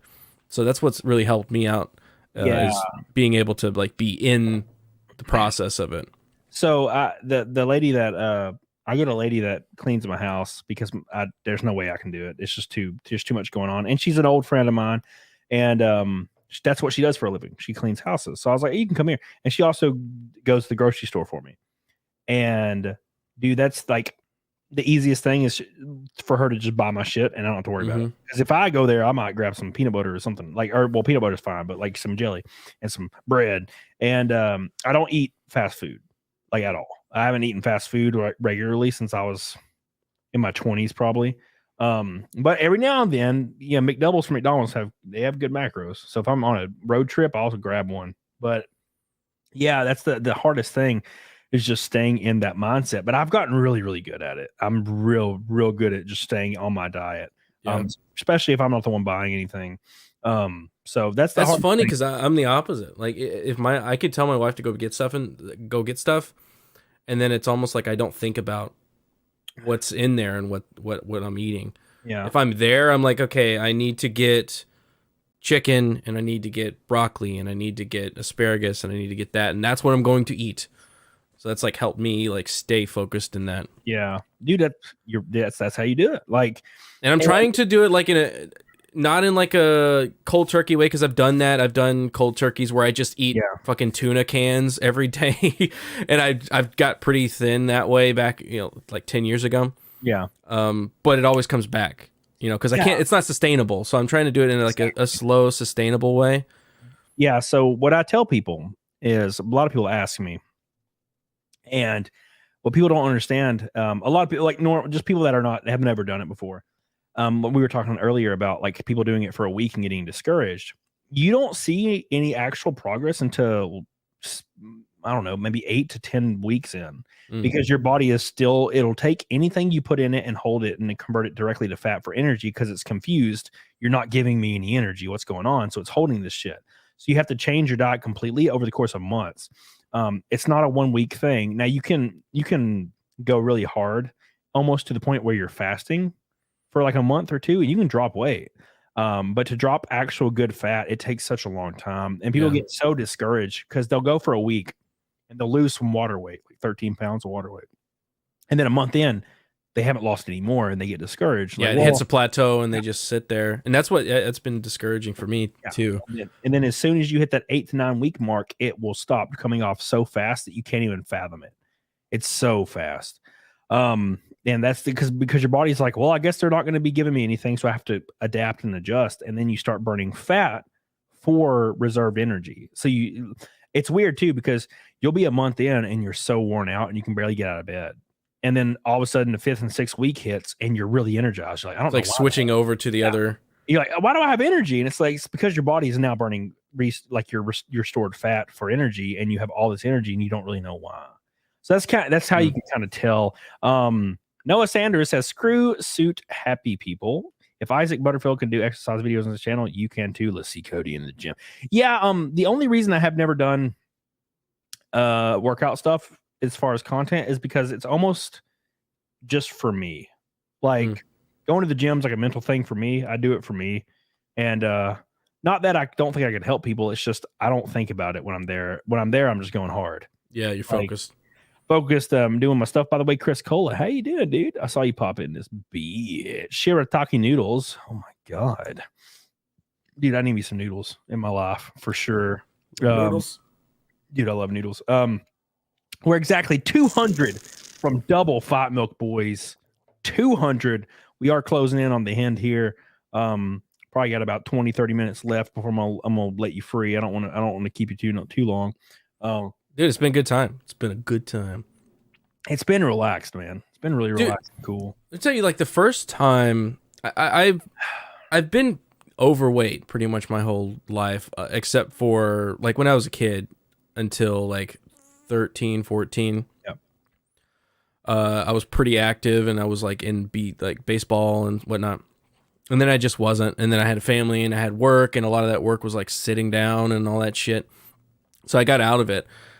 When I started lifting weights, like lifting heavy weights, doing squats, doing push-ups, doing overhead press, deadlifts, and all that stuff, and then I started feeling like you have a different. There's like you can't explain really almost what you feel like when you start actually going from a completely like unactive lifestyle to fully active. You've got your whole body movement, all your muscles are getting like stimulated throughout the week, and you can see the difference. Like my wife started going like, what are these shoulders you got? Like, what is this? And I could like see it in my my upper thighs, because I was squatting like every time I went to the gym, squats. Yeah. And I was seeing that shit like on my legs. I was like, damn, like fuck, like this is good. So like, and that was like a feedback loop for me to keep me going. Was that like it feels, it gives you confidence. Yeah, that you don't have whenever you're sedentary and you're kind of moving around like a snail, and you don't really know what it could be like until you're doing it. And then again, it's hard to explain what that feeling is. It almost makes you feel alive. So every time I go to the gym, I feel alive. Like when I'm lifting and going hard, even though like I'm not always gonna have like progress. Like I'm kind of at the point now in my life. I've been working out for 8 years, maybe, about 8-9 years. And, I can bench over 400 pounds. I can squat over 400 pounds. I can deadlift over 400 pounds. I can't really progress more now without like, I can get shredded. That's something I can do, but I can't really do much more with growth without HGH and steroids. There's not much more I can do, and that's fine for me. I don't care. So when I go to the gym now, that's almost not progress based anymore, other than dieting. It's more because I just enjoy working out now. I enjoy lifting. I enjoy doing that stuff, and it makes me feel alive.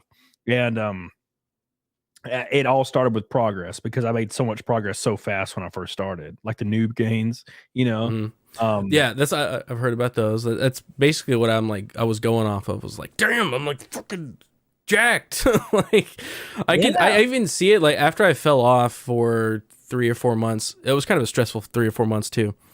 After I fell off, I went back and I saw a clip of me on a show that I did, like right in the middle of that, and I was like, fuck. Like my shoulders are bigger. Like I could physically see that I was bigger. I was like, damn, like I need to get back into it. Yeah, and you can see, dude, that happens all the time. Now, luckily, my shoulders are like the biggest thing on me. My chest and shoulders are always big. They're always bigger now. No matter what I do, they're always huge looking. So thank God for that. But yeah, dude, I mean, I look back at pictures and I have like a freaking 8-pack, and I'm like, fuck, I need to diet more. Get back to there. Need to get back. Yeah, and the unfortunate truth is I'm getting older, and people always ask me like, hey, have you ever done steroids? Or are you going to get on steroids? Mm-hmm. And I don't give a damn about steroid use. Like a lot of people are weird about it.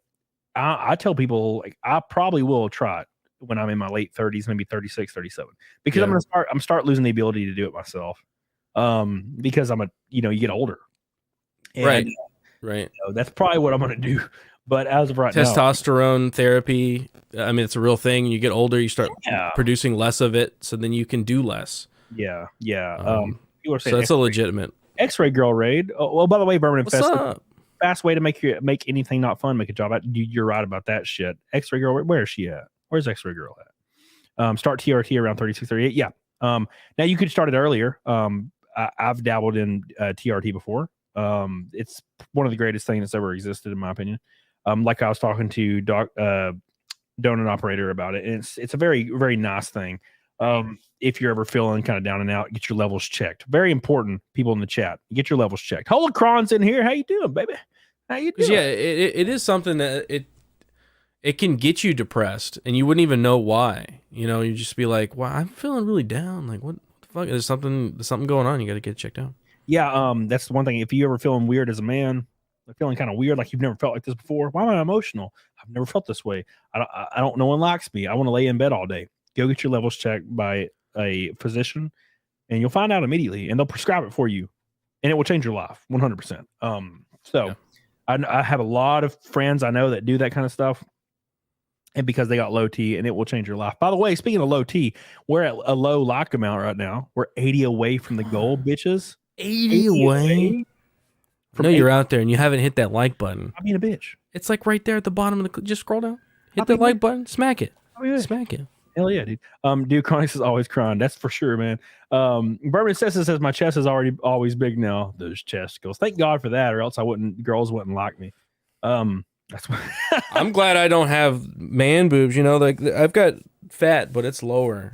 Dude, lower. When I went to Matsuri, there was all these female creators that I've never met before, like tons of them, like Simcast girls and stuff, and all these other. And I like walk up and I'm like, "Hey, everybody! Nice to meet everybody." And they're like, "Hey, Camelot." And all these girls and guys, like Nick Ricada, first thing he ever did when I met him was he grabbed my titties. He was like, "Oh, dude, let me." I'm like, "Oh, thanks." And all these girls are grabbing my chest, like, "Oh my God, wow, this is awesome." And I'm like, "Thank God for this, because if I didn't have this, I'd have nothing." Hey, Camelot. Little personality, I guess. You know, it's just me and my titties. Thank God. Like, if it wasn't for that, yeah, wouldn't have nothing going on. So, thank you, Vernon Infested. You got us officially 180 away from double fight milk. Got to use estrogen blockers. Yes, you do. If you're on testosterone, yeah, of course. Estrogen blockers are very important, or else you'll get even more depressed than you've ever been in your life. Why am I so sad? Yeah, it's because your estrogen's spiking. It's way high. Yeah, dude, it goes crazy as hell. Bro, you had someone who was trending top 10 and the man, the myth, legend from Crowder himself in the same day. Dude, it's been a really fun day. I'm actually really pumped. I've had a great day with people on streaming today. This is what it's like when you do this full time. I skipped the gym today, and I've been streaming for like 6 hours, 7 hours almost. I'm like, man, this is fun. I actually like this. Yeah, somebody said, what are you going to do when you retire? And I was like, I feel like I'm already retired. Like, what I do right now is fun as shit. Like, I don't feel like it's work. You know? Yeah, if I didn't have an editor, it would feel awful. But I have an editor, so it's fine. It's so easy when you have somebody like handling that stuff, because I like editing though. You know, like I like doing all that stuff. Oh, I'm not taking calls. I'm not serving customers. I'm good. I don't mind editing at all. I'm pretty good at it. I feel like I'm really quick. I can do a video in an hour or less. Yeah. The issue is that hour or less, it adds this weird anxiety to me, and I have all this other shit happening. Like, I'm like, man, I got to tear down my car. I got to take the rear end out of my car. We have a race in 3 days. It's like I have a CAMELCAST scheduled with 2 different people, and that's tomorrow night. I have to make some thumbnails, and all of that anxiety starts to hit at once, and I'll just sit in bed. I'm like, oh God, oh Jesus. Yeah, so that's the issue. So taking out editing, even though I don't mind editing, taking it out completely helps things. Have you messaged Crowder about joining Mud Club? Shit, I haven't. You should try that. I don't even know what Mud Club consists of. So right now, I believe they are taking creators like applications basically. Yeah. To kind of like do their own funding for creators and whatnot. Mm-hmm. So that's as much as I know. But I think it's like an open call. Oh, that's pretty. You can have like your own shows and stuff. I think they're bringing like 5 shows. I'm not in the loop anymore. I don't know what's going on. So it's like, what is that? How does that work? So you'll work on their channel. How does that work? I think it's going to be like under Mug Club, but you get to have your own show. Yeah, I think. So is Mug Club? I don't know. Steven texted me about it once, and I'm like, I don't know about that. Is it like a show? So is Mug Club like a website? So Mug Club is basically the locals for just Loud with Crowder. It's like our own subscription service. So I guess what the funding from Mug Club would go to fund multiple other shows produced by like the Louder with Crowder brand, I think is how they're doing it. Interesting. Okay. Well, yeah, I didn't know that. I've always I've watched Steven stuff before in the past. It's just sometimes it's too, so I kind of avoid political content for the same reasons you said you do pretty often. But I don't mind it at all. I dig it. I dig his grift is the right word, but I was going to say drive, but grift is also very important. Grift is not a bad word in my opinion. You have your channel just under his brand. Okay, that makes sense. That's what it is.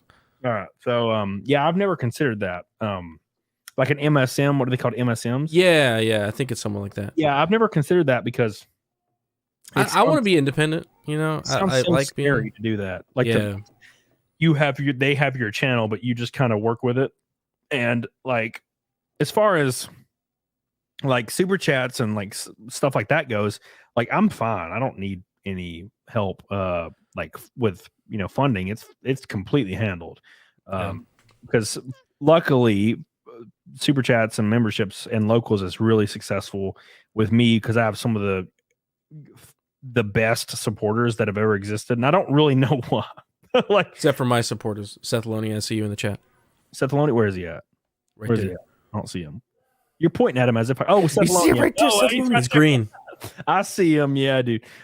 J Lucky, quarter black fat milk. Yeah, we're there. We're close. We're 170 away.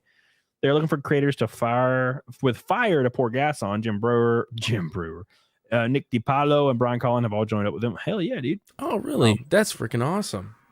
Yeah. It's a lot of shit. I paid for Mud Club and didn't even watch most of the time because of politics. Miserable. I wanted to support Crowder.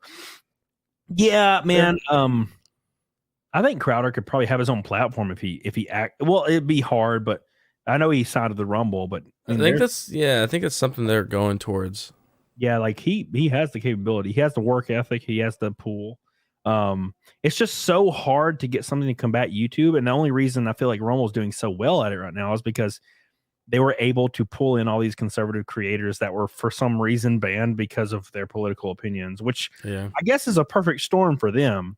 Right. So it's, I guess, good for them that YouTube is weird and like corporate based and will ban people for political opinions. So thank God for that, I guess, because it made Rumble exist.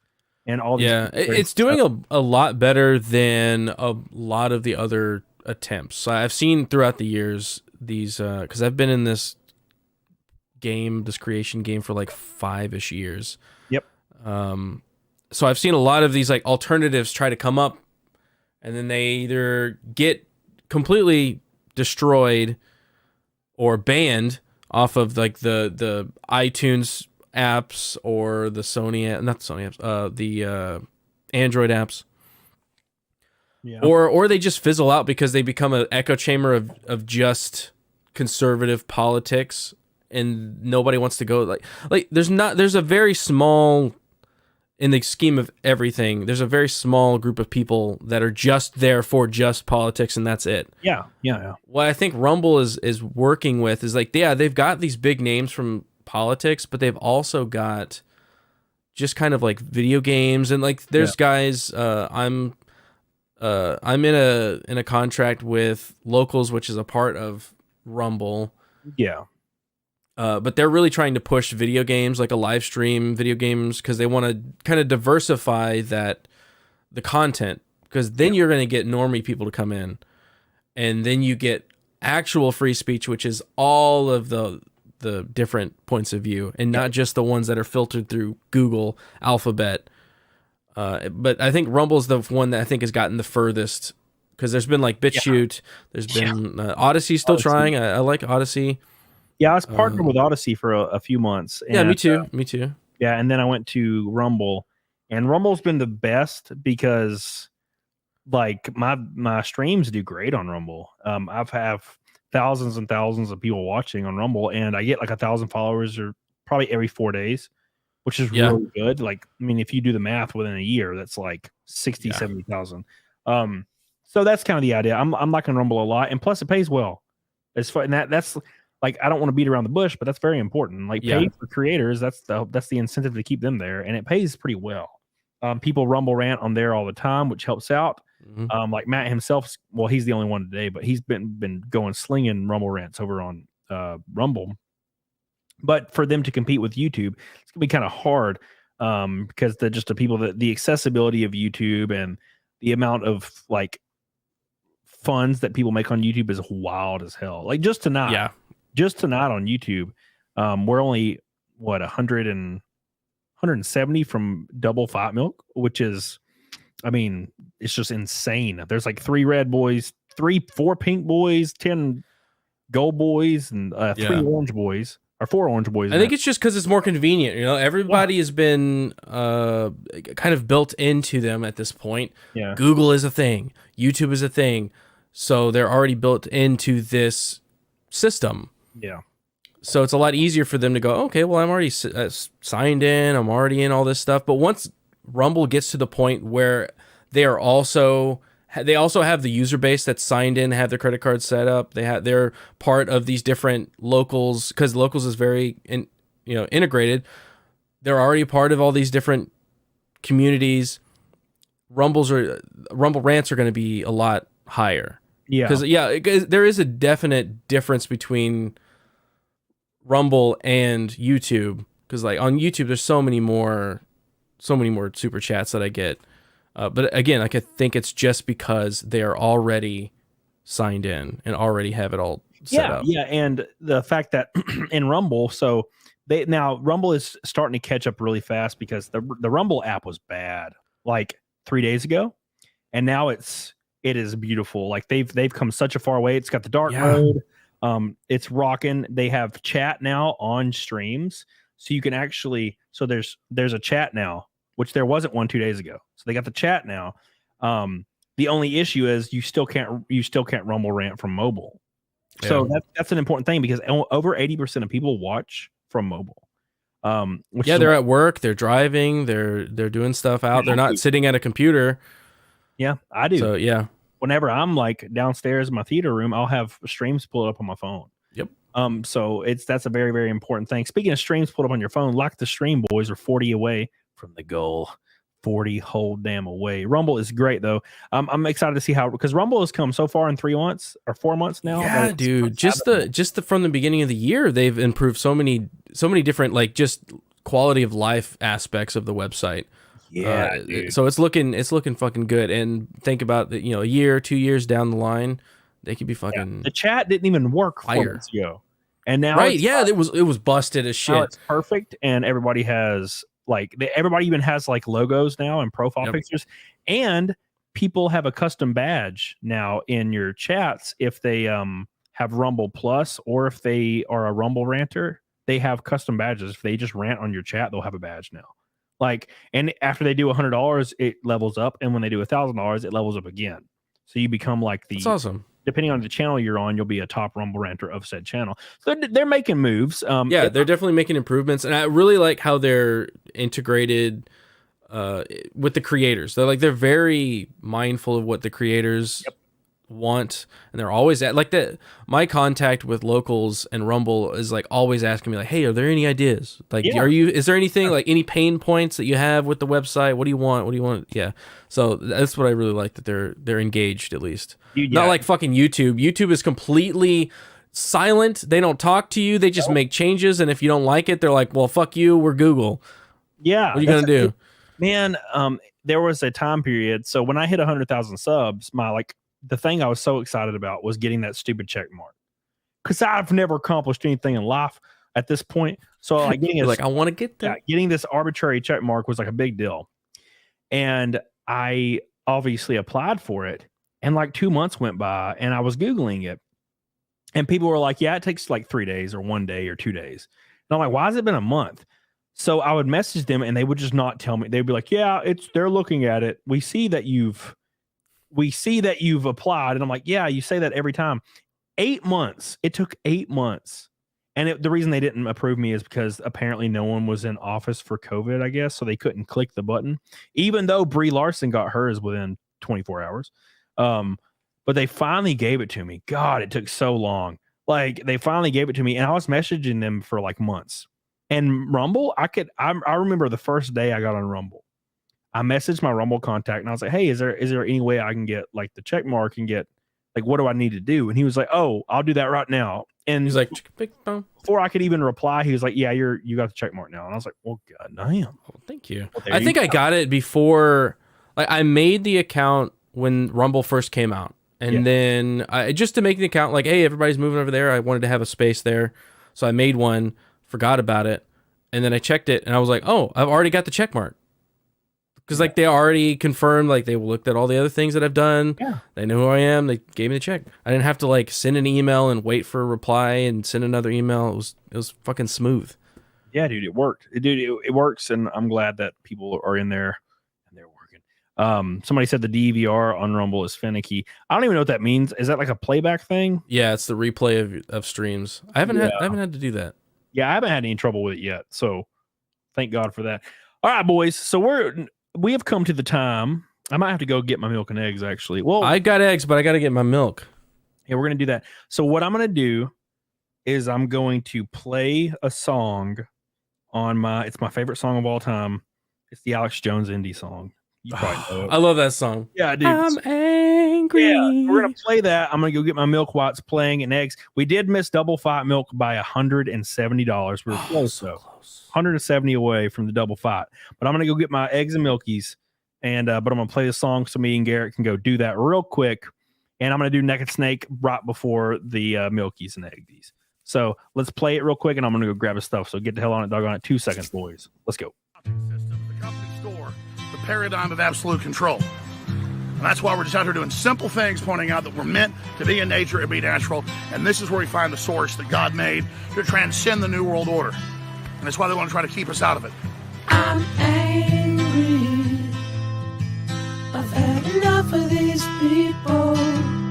They're a bunch of Christian murderers, scum. They're on giant death factories, keeping babies alive and selling their body parts. What more do you need to know about these people? I go out and face these scum.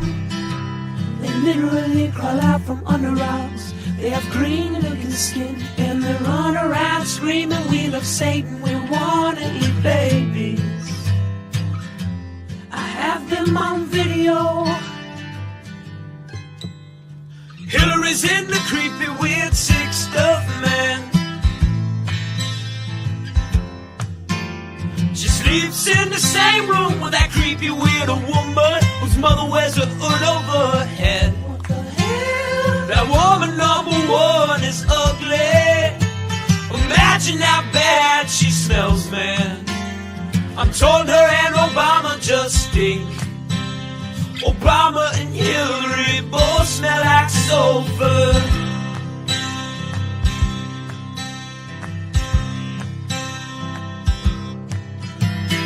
Literal vampire pot and the goblins are hobbling round coming after us.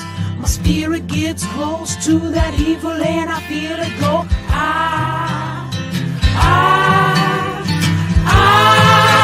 We're such self-centered crap. We don't even notice hell itself rising up against us.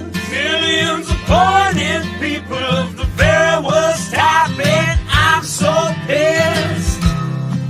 We're gonna stab your daughter at the mall. We're gonna stab your wife, your son. We're gonna stab you with a butcher knife, and then the police chief is gonna say, we love our Somalis, we love our Muslims. Oh, they're so good, oh, they're so sweet. I was watching Fox News as I worked out this morning. What an amazing song. Like, I'm singing it so loudly the entire time. I love how you already, look at him. I'm already ready. Look at him. All right. I got all my ingredients. You I've got an extra ingredient. I'm adding it. Oh, here we go. Oh, what? I hope it's not pubes, man. It's not pubes. It's not pubes. Make sure you guys like the goofy ass stream, by the way. Kendon, what's up, baby? Some silly crap. All right, here we go. I'm going to go ahead and play the music, and I'm just going to go ahead and do some Naked Snake real quick. Oh, yeah, dude. You already know. Did you play Metal Gear Solid 3? What a great game. What a great game, dude. I didn't play 1. I played 2 and then 3. Yeah, dude. Well, one's great, but 1 is great. I played it way later, but like the way I was introduced was 2. Hell yeah, dude. Let me get my man. Oh, it's right here. I wish I didn't have to pop my goofy headset off to do this because I can't hear. That's why I did it before we got. Yeah, you're smart. See, I'm a dumbass. Hold on. Let me pop this off. I can't hear you for 2 seconds. That's good music too. What a thrill with darkness and silence through the night. What a thrill. I'm searching and I'm melting to you. Here we go, boys. I'm feeling my heart. Pop it off. But you're so supreme.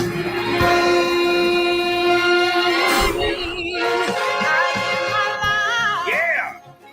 Not for honor, but for you. I feel so liberated. It does feel freeing. There it is. Nobody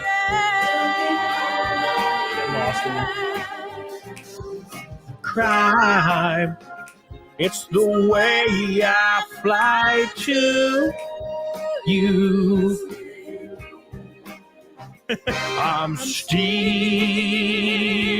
in a dream, snake eater.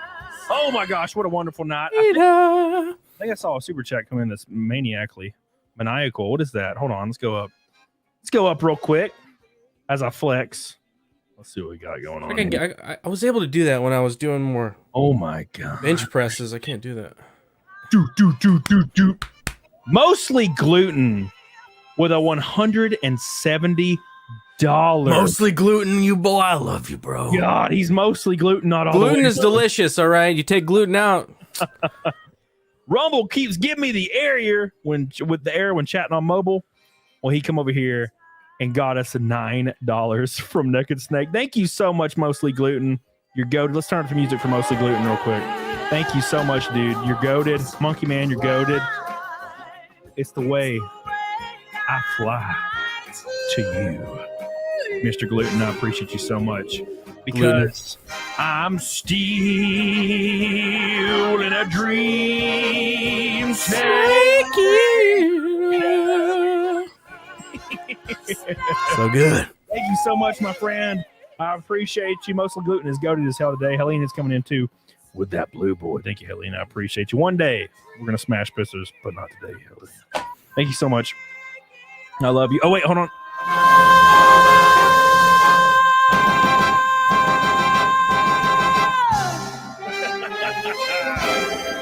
Amazing. Such a good song. Damn good song. Love it. God, it's so amazing. So happy. Thank you for doing Naked Snake with me, by the way. Yeah, dude. Hell yeah. A lot of fun. Thank you. He's the first guy I heard it too long, Kenzie. You're right. You're right. Most people do. I can't believe it. I've had 17 people now, 16, I think. And only one person's like, only one person's like, I play Metal Gear Solid 3, and it's you. How do you? Helena says, no. How is that possible? She says, thanks, but no thanks. I don't think I was asking, Helena. Who's gonna stop me, Helena? All right, anyways. Thank you, Elusive Red, by the way, you beautiful bastard. I love you, appreciate you. And Kitty Stalker coming in for the QB Fight Milk. That's double right there. We finally hit it. We officially hit double Fight Milk. God damn. All right, boys. It's time. How do you miss Big Boss Colonel? Have you not played Metal Gear Solid 3? Thank you so much. Appreciate it. Let me find my eggs. Here they are. That's crazy.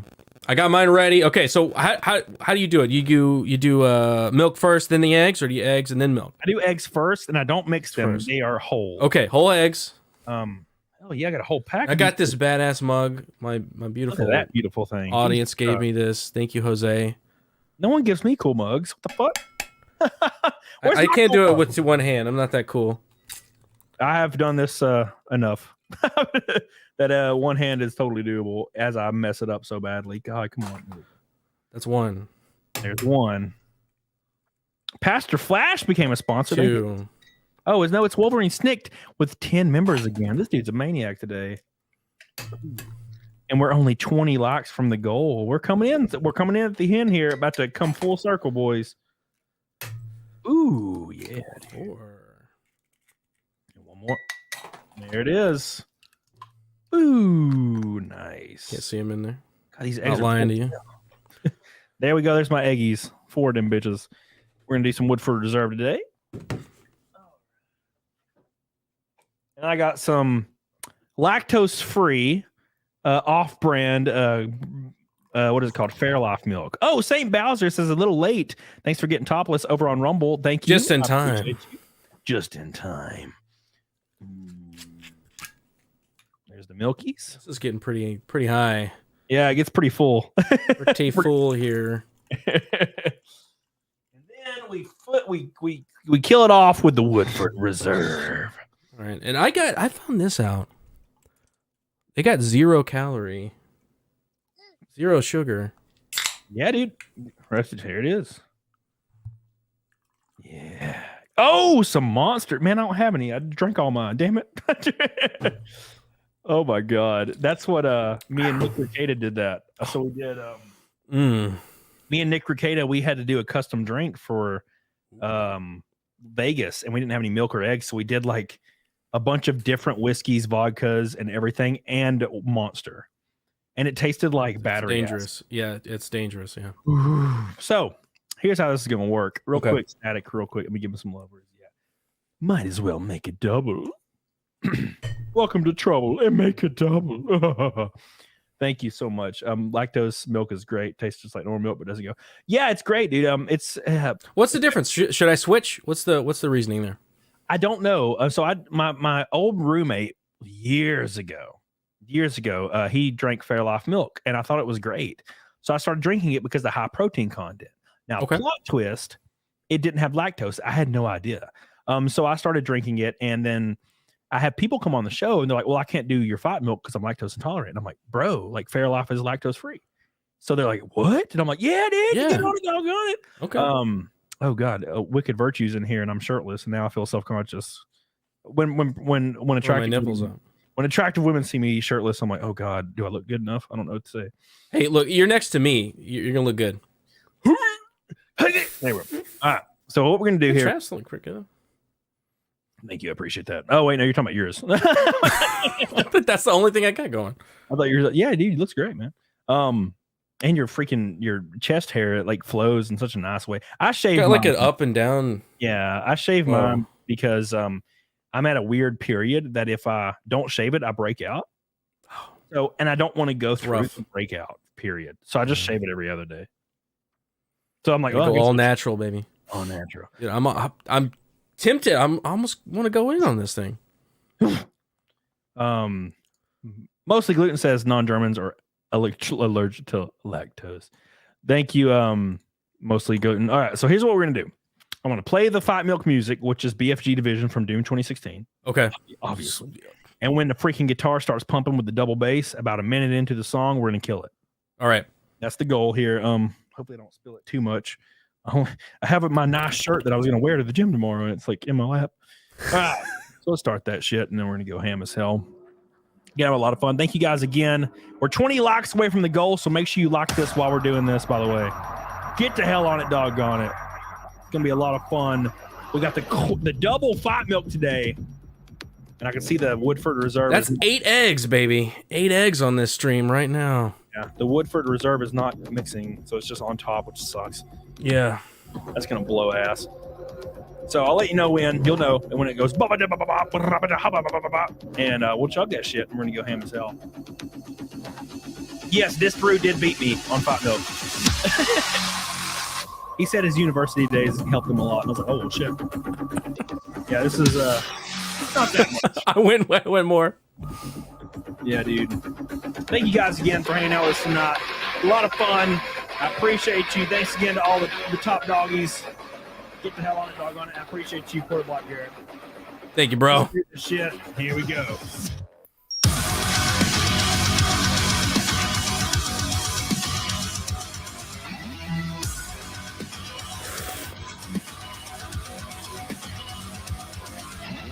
Woo! Oh my God. Oh my God. Woo! Yeah. Nice. Woo! Woo! Spicy. See, it's not that bad. No, not at all. Bad at all. Everybody's always like, it's so bad. I'm like, no, dude, it's not that bad.